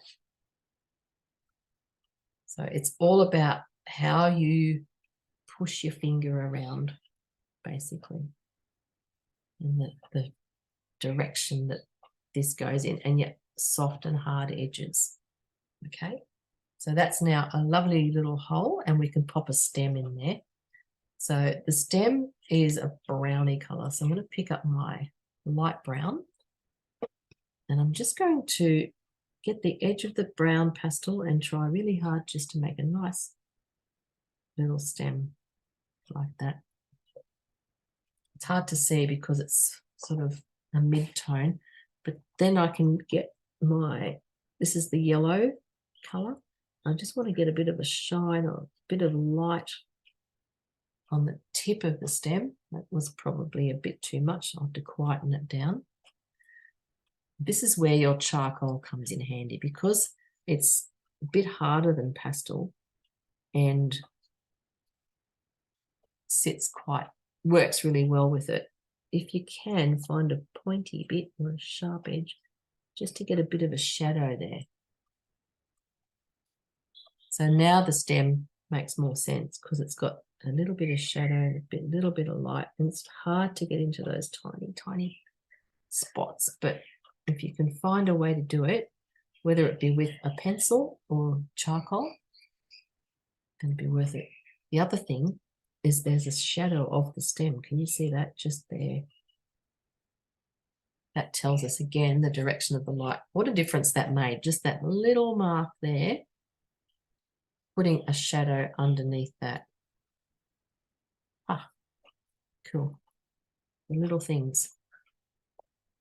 So I think that apple's nearly done. We've just got to give him a shine. Again, I'm going to use my pale beigey colour. I know the shine is quite bright. Actually, first I'm going to put some more yellow here because I feel like I've lost some of my yellow. A bit more of that there, just for fun. Okay, and softly pull that around. Just dab and pull softly. So I've still got that lovely translucence going on. And then I'm going to pick up my beigey colour and just mark in where that shine is.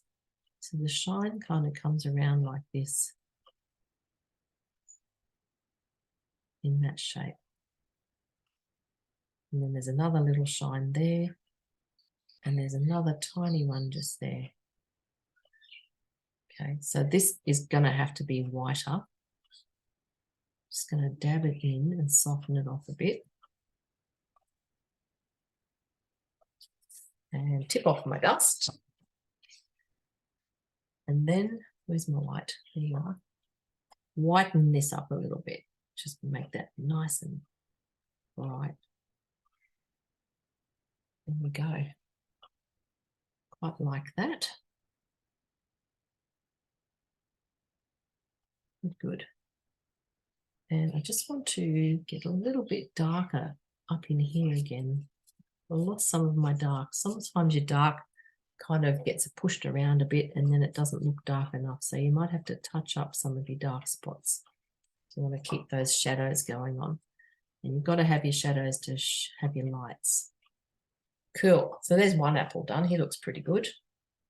Quite happy with that one. There's also shadow under here. So just always checking. A bit more there. Just to make it sit out a bit more from the basket.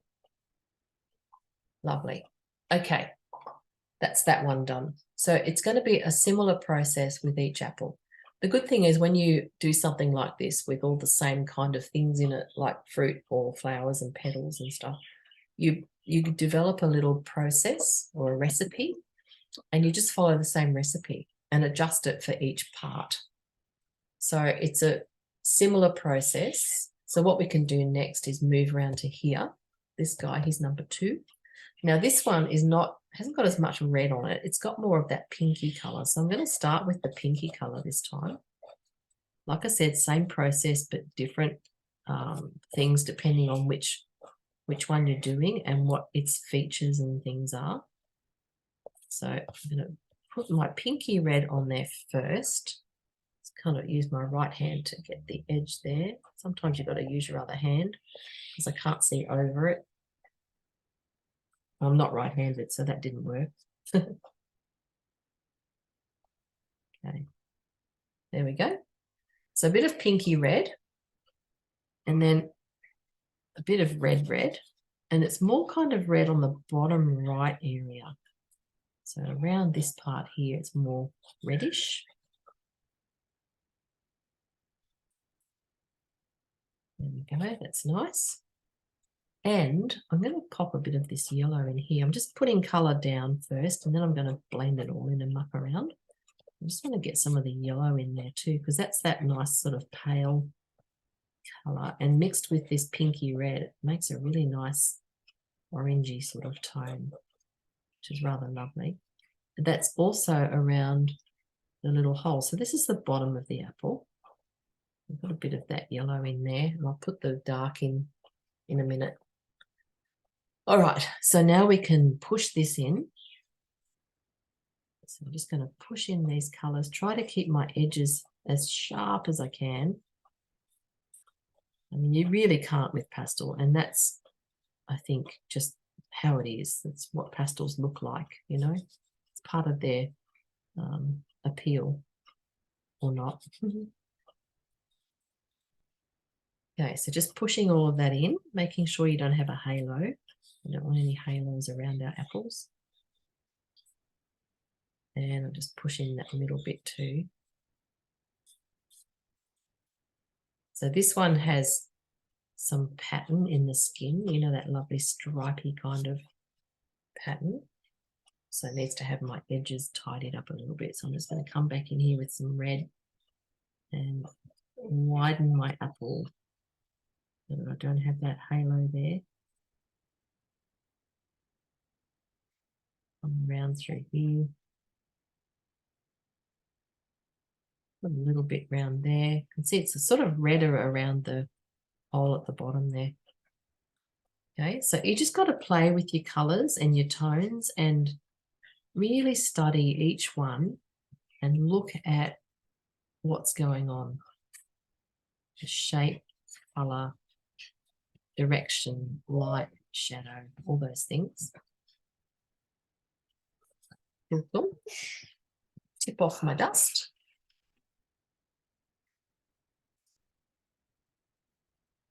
Okay, so this one's a bit lighter. Up on the top right there, we've got some shadow in here. I'm going to use a bit of brown to get some shadow in there because there's shadow being cast from that middle apple. So we need to make that a bit darker in there. See if the brown's going to be dark enough. Maybe not. I might throw a bit of blue. Hello, blue. Forgot about you. Blue. Put that in there. So that'll go purplish. Ah, yes. Now you're talking. Yeah, beautiful. Forgot about blue. How nice. That's nice. There we go. So we've got a nice little bit of a shadow going on there.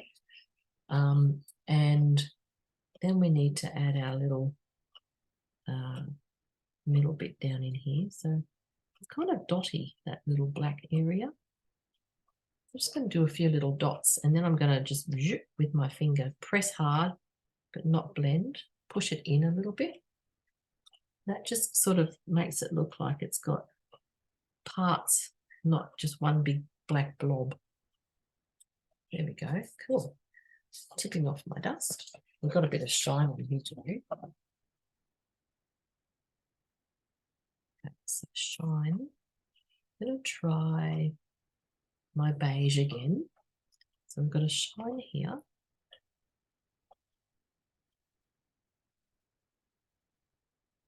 And there's a soft shine that comes around here. Now, it's not as bright as the top shine on this guy. So maybe the beige will be good enough for here. Let me see. I'll just dab it in a little bit. That might be enough for there. You don't want it too bright. And then this one up here, you can add a touch of white to that one. And that'll give him a bit more of a glow. Yeah, that's nice. So I don't know what the light's from, whether it's a window or something else. I'm not sure. Doesn't matter really. Cool. I just want to lighten up across here a bit more. I'm just going to pull my pastel like that. See if I can get the feeling of some of the patterns in the skin of the apple to come through. Oh, that worked out quite nicely, actually. So just gently, what I did was I put this yellowy colour. What is this colour? Mustard. Softly, softly. I don't want to, no, it's not. It's beige. I don't want to press too hard. And just very lightly pull that across like that. And see how it looks like actual apple skin. Huh. Cool. So what that's doing is it's kind of making this mark, but it's not a hard mark. And it's sort of pulling the red in with the beige. Yes. Sometimes we have these happy accidents and it's rather wonderful. I'm not touching that again. It looks pretty good like that. Coolio.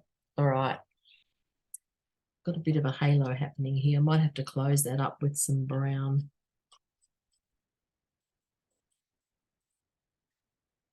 You don't want to keep making your apple bigger and bigger and bigger either, because then it won't look right if it's too big.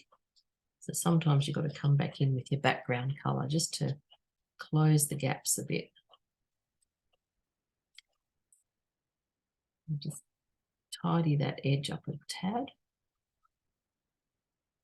Pastels are wonderful for getting all the textures and things like the apple skin. That's better. There we go. That looks pretty good, I think. All right. Just close this up here too. I'm having trouble with my eye at the moment. It doesn't want to look properly. There we go. Round that off. I'll lose all my skin in a minute if I keep doing this, but anyway. Put that in there. You just got to fiddle a little bit sometimes, but just be careful not to blend too much and make a mess. And I can just get my, oops. There, that'll do. Oh, it's a wonky apple. It's got a bump now. I'll have to fix that. Make that not so bumpy. Round it out down here. There we are. That'll do. Tip off my dust. Good. It can stay like that now. The other thing I just noticed was it looks like it's floating a bit, so I'll need to add some shadow here inside the basket where it's up against the edge of it, because otherwise it looks like it's just floating in the middle of nowhere. We've got to ground it with some shadows. It's a bit better. And it'll be casting a shadow also onto the basket. So you've got to think about these things, where the light is and what's going on. There we go. Cool. All right, let's move on to the top one at 12 o'clock. And same process, but this one is a lot less red. So I think we might do more pink on him again. Well, not again, but same as last time. We'll do more pink on him. And then some of the yellow, because there's quite a lot of yellow in here. Edges. And edges around.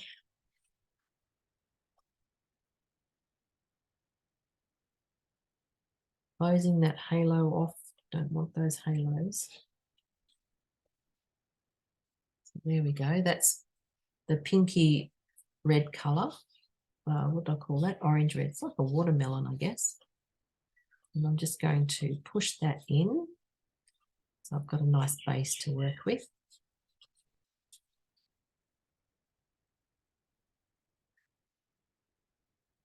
Try not to go outside the edges and make them all blurry. Keep them as sharp as I can with my finger. So there's a lot of dust on there. I'll just tip that off. Now, this one has the stem in the middle, and it's got a bit of a diamond sort of shape there. So I'm just going to mark where that is. I'll come back to that. I've got to get the skin happening.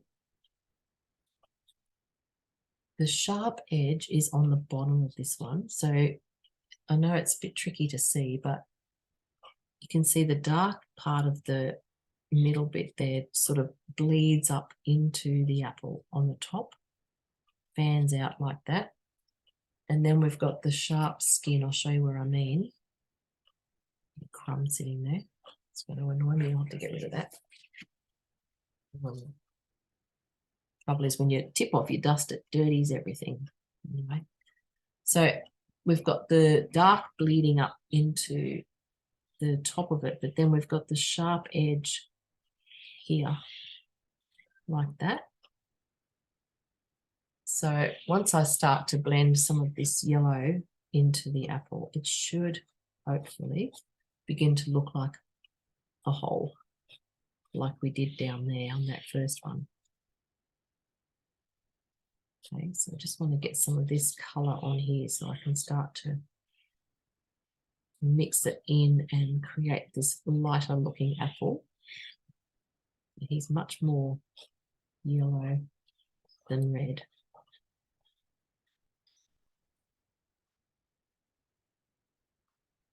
There's a bit of red on the bottom side. So here where it's kind of touching the other apples, it's a bit red, bit redder in there. And there's a bit of red up here too. Lovely.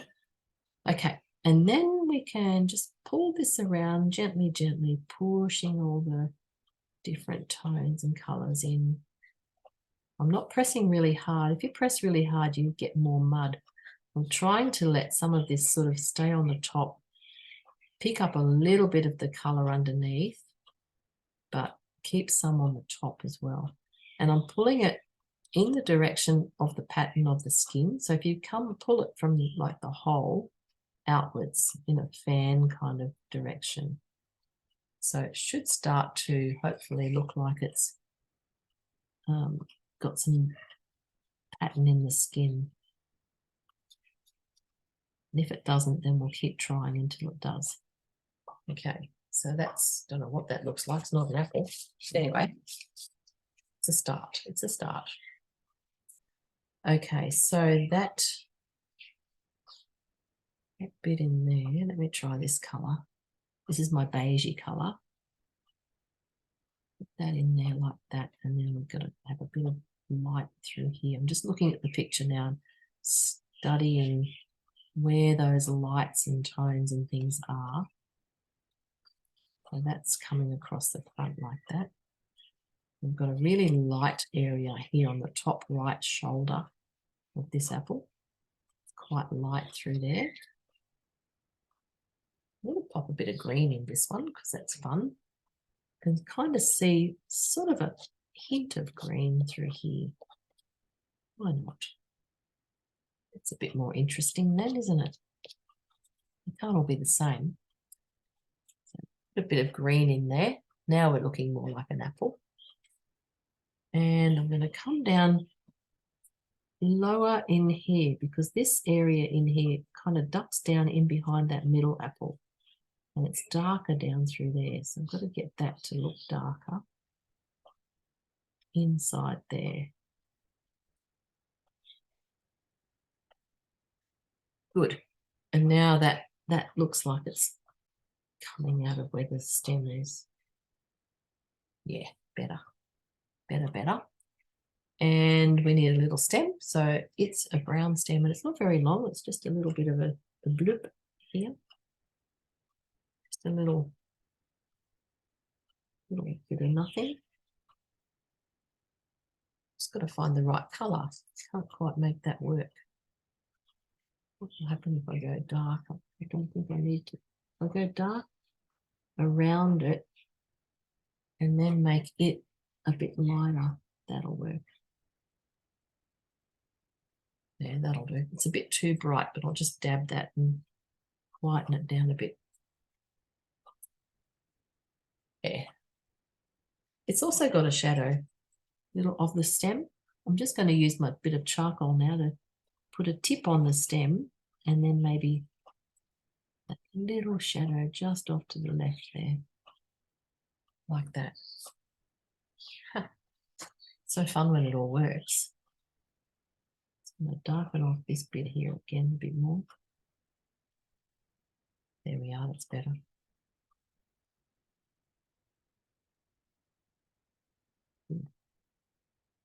Cool. Tipping off my dust. And he needs a bit of light. So I'll put yellow down first because this one's got lots of light on it. So it's very bright here up on this top right corner. Lovely and light there. And then this lovely little bit of light that comes around there. And there's a tad of it here as well, in a V shape. And I'll pop some white on top of the yellow so it gives it a bit more shine. Okay, so tipping off dust. Magical how it all comes together. And white, so make sure it's clean. It's not clean, it's got red all over it. And I'm going to put a bit of a white blur there and a bit of white down through here on this little V bit, and some white on here. So white over yellow. It's not, just gives it a nice kind of golden glow without being too white. There we go. Good-o. Tipping off dust. Nearly there, 2 to go, and then we'll be done. All right, so we've got to do this big one over here now. This is really big, this apple. Kind of goes all the way to the edge of the basket. I've put lots of basket there, but we'll have to go over the top of it. And actually, I've just seen shadow. Hang on a sec. There's shadow down here on that last one we just did. Sorry, the shadow is important. We really have to take notice of the shadow. And around there, it just gives us more curve, I think. Down there and down in there.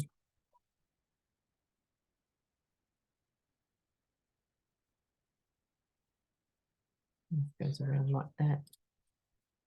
I've just used the blue to do the bit of shadow. I didn't want it too dark. The blue or purple is a really nice shadow colour. There we are. That'll do. I'll leave that one alone now. Okay, we'll move over to this big guy on the right, number 4. So he comes all the way out to here. I'm going to use my red again because he's a lovely big red juicy apple, this guy. He's big and red and yum. So let's put him in, and he kind of sits just a bit underneath that middle one.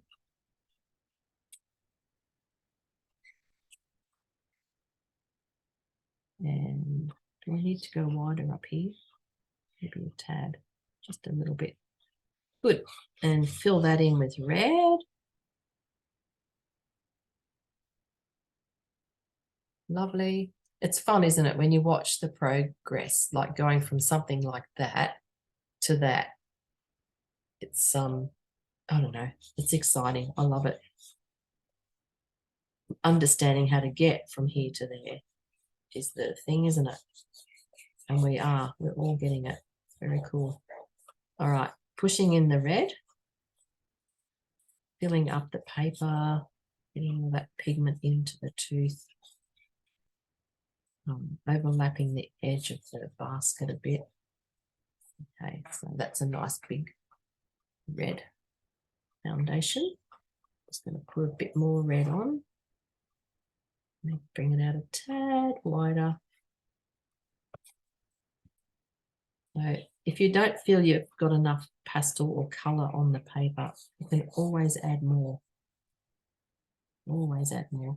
And if you do get to the point where your paper fills up and you can't get any more on, grab yourself a can of fixative and give it a spray, and then you can add more. Just try to avoid fixative at the end. It's good to use during a painting to be able to add more layers, but I don't like putting it on at the end because it dulls all the colours. All right, so now we've got this yummy red apple. Let's find the hole. So the hole, we don't have much black in this hole, more green, but I am going to pop a bit of black in there just to give it some shadow and depth. So I've got a bit of green happening there. Again, this has a sharp and a soft side. Okay, so the soft side is where you can see the inside of it oozing up into the apple. So that's on the right. It's the soft side there.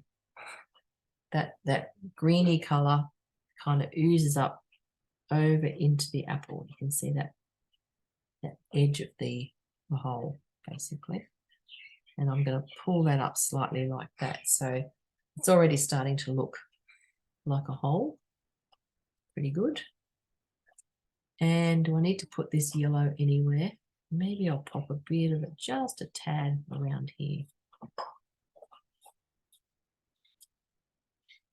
Just for a bit of variation, and pull it around with my finger. There we go. Like that. Just for a slight change in tone. And then adding a bit more red over that again, just to create a nice rich colour at the top. All right, good. Now I do want to put a bit of a shadow down inside the hole here. So I'm going to touch a bit of blue violet just on the end, like that. And then I'm going to pull it out with my finger into the soft side. See how that now gives me a deeper hole? I like that. That's much nicer. And we've got a little bit of shine around here. So I'm going to put a bit of yellow there where I'm going to have shine. And I'll put white over the top of it. And then I've got my hard edge next to this hole. So that's on this left side. And it comes across like this. Kind of comes across in a nice hard edge. So we're looking at the side of the hole. We're not looking down into it. We're looking at the side of it. And that needs a little bit of light. So I want that edge to sort of come out a bit more. So I'm going to add a bit of my pinky orange color in there. And a bit of that up around here as well.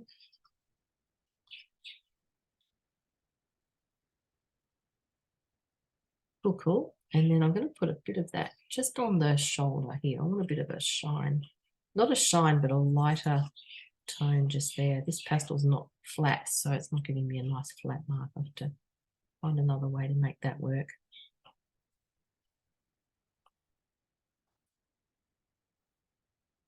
Yeah, because it can't all be just the one color. Apples are not usually. It's got to have a little bit of pattern in the skin. So even if we have to exaggerate that slightly, I want it to look more like an apple, not a big red blob. No, it didn't work. Try this. Yeah. So that was my beige color, and I just lightly wiped it over like I did back there to get that pattern in the skin, just softly, softly.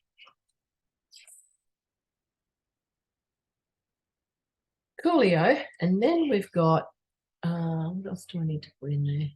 Oh, we've got some lovely shine on this guide. So there's a few shines on here. We've got one on the top edge here. I'm putting yellow down first.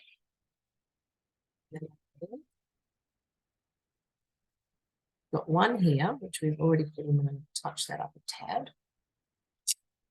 Then there's another one down here on the bottom edge, and it's just a fine, very fine shine just on this, the airy edge there. You have to blur that off a little bit. Don't want it to be too strong. There's a soft soft reflection here.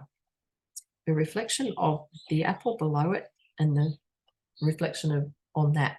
I don't know if that makes sense, but this reflection here on this apple is bouncing off the side of this apple, but it's not as bright. But it's I think it looks like to me that that's a reflection of that. So I'll just soften that off a tad and blend it softly, softly, gently, gently. Yeah, that's nice. And then we have a lovely big white shine here. So it goes, I'm doing it in yellow first and around and across like that. So it's kind of got a hook shape, comes across there and then wider there. And I'm just looking at the top of this apple. I don't like it very much. I'm going to see if I can fix that up a little bit. Put a bit of white over my yellow for the shine. Put white over the big shine.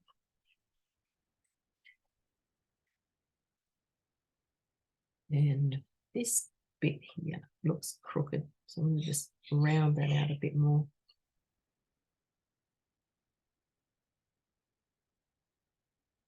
Yeah, that's better. Put that down in there. Tip off my dust.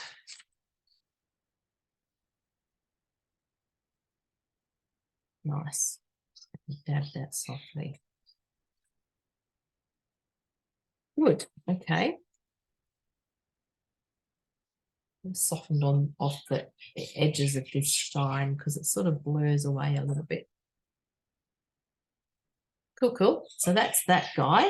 And then we've got this last one to do, number 5.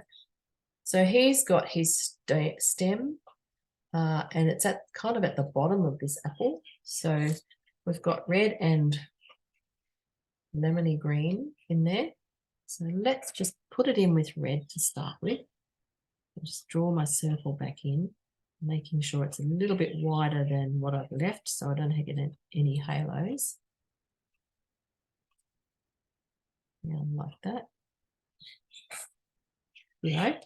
And then filling that in with my red.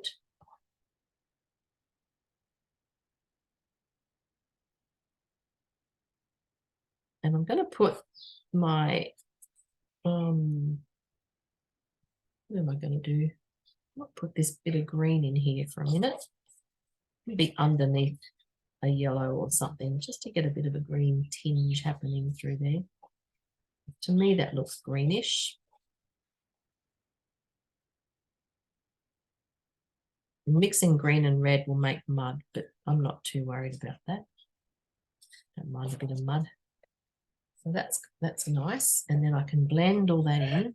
So red and green, and then gently blending in so we get a nice base to work with. Up through there. A lot of dust. Tip all that off in a minute. And pulling that up through there.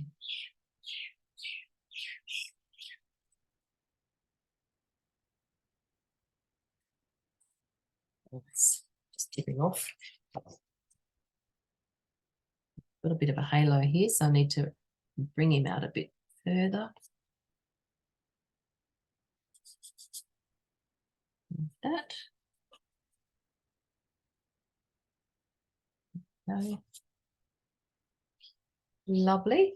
Now I can see a pinky colour, so up in this top right area, I'm going to pop a bit of this pinky red colour, orangey red.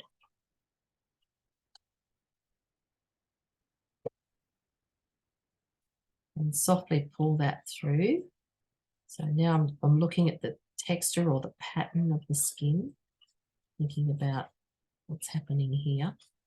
And it's starting to look quite apple-ish, I think. I'm going to put a bit of dark just down in here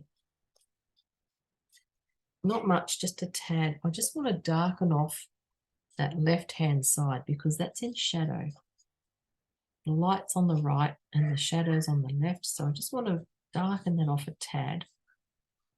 Just a teeny weeny bit, because that'll make more sense then. Okay, so I quite like what's happening now. And I'm going to pop a bit of my yellow just on this bottom part to get my edge nice and clean. It looks like I've got a red outline on there, so I just want to get rid of that and make it look like it all merges in nicely together.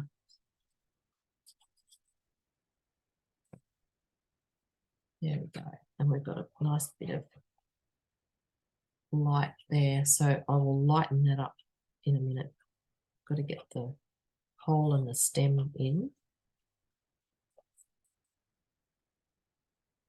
There we go. Lovely. Okay, now the hole. So we've got to look at this and go, where's the hard side and where's the soft side? So it's the hard side is on the top. What's this? Charcoal. Oh, I'll try that, see what happens. Triangle there at the top, and then it kind of bleeds out from the triangle. That's what I mean by hard and soft. So that's the basic kind of shape of the hole. It's got to be a bit rounder than that, but and then it kind of pulls out from there up into the apple. So tip off my duster and then I'll pull it out. So I want to keep those two top edges sharp, and I can sharpen them up again if I need to. And I'm going to pull this way so that it gives me the feeling of, yeah, perfect, of the hole. And I can darken it off a little bit more. And pull it again a little bit more. See how that looks like a hole? Because I've got a sharp side and a soft side. That's the secret, I think. And then we've got a big stem there, actually. I'm going to do it in brown. It might not be dark enough, but I'm just going to put it in brown because the bit of the stem that goes into the apple is dark. Oh, missed the spot. Never mind, put it over here then. And the top of it is lighter because it's coming out catching the light. So if the bottom of it goes into the hole like that, and then I put a bit of dark, oh, this eye, wish I could see properly. Put a bit of dark just there, I think. Yes, good. A bit there. Aha, now we're in business. So that now looks like it's coming out of the hole. And all I need to do next is lighten up the end of the stem where the light's catching it.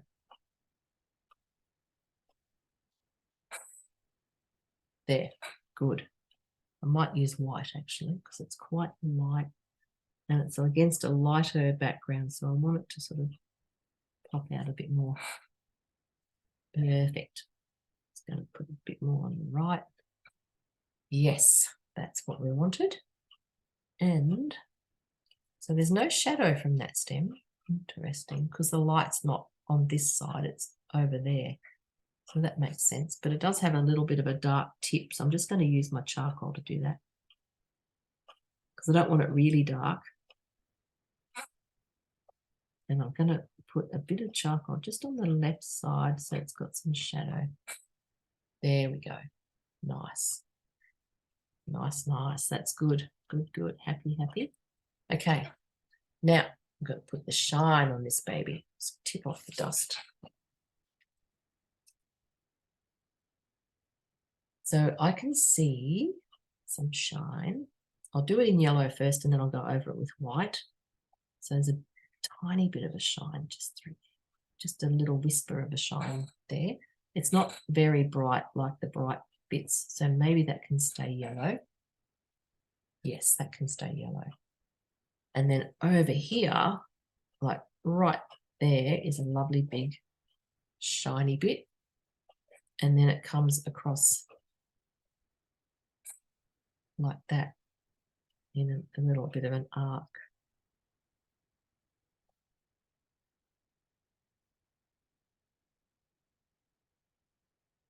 Yeah. So now I can put a bit of white over that shine, and that'll brighten it up. Sorry, I'm falling off the screen there.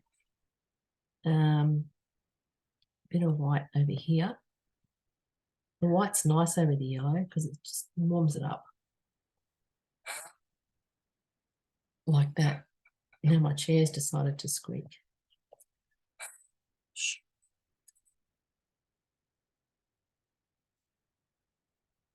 Woohoo! I think we're nearly there. Tipping off my dust. There we go. So I guess now it would just be a matter of running your eyes over your painting, checking it to see if there's anything that needs fixing, changing, whatever, amending. If anything, I would probably want to get back into the basket and do some of these ones, just to also give it a bit of light, because obviously it's going to catch the light too, different areas. So do something like that to lighten up those edges a bit, and maybe gradually down inside you could just do a few little suggestions of the cane as it goes down into the darker part. But something like that. This is just the beigey colour that I've used a lot, actually. It's amazing how much you'd use something like that for different things, heights and lights and whatever. So that's better. That's just highlighted the edges of the basket a little bit more, given it a bit of life. If you want to put some of the gaps of light through the basket, then you could potentially just use this beigey colour and do some little shapes like that if you want to. I feel like I'd have to do a bit more information than that to make sense of it, but up to you. I think, you know, you could just do these. And what I'm doing, I'm just using this on its side, so flat on the page, and just pulling it that way. So you're not getting, when you use the end of your stick, you get a hard, sharp line like that. But if you put it down flat and just pull it, you just get a softer sort of mark, and it's not as hard and defined. So it's a nice way to get something to look a bit more organic and natural, if that's what you're after. So yeah, that's what I would do. I'd just put a bit more time probably into that basket. Not much more than that though. It's probably all it needs really. Yeah, cool. And then when you're finished, you can put your name on it like that. And pop it on Facebook. I hope you had a good day. Hope you enjoyed doing that. I did. I really like doing apples and fruit. It's a nice little subject. And what I would do actually is I'd get the eraser and I'd take out all these lines and maybe even cut your page so you've got a square, and then it's all tidy and neat. And maybe try and get some of this dust off if you've got the patience, because that's what it requires, is a fair bit of patience, but it's possible.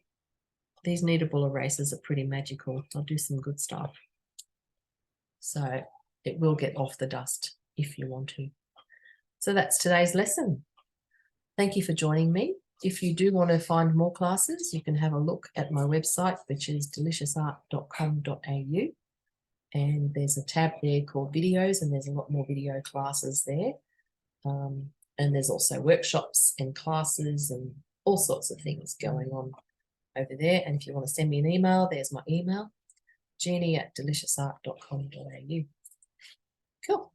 Thanks for coming. See you next time.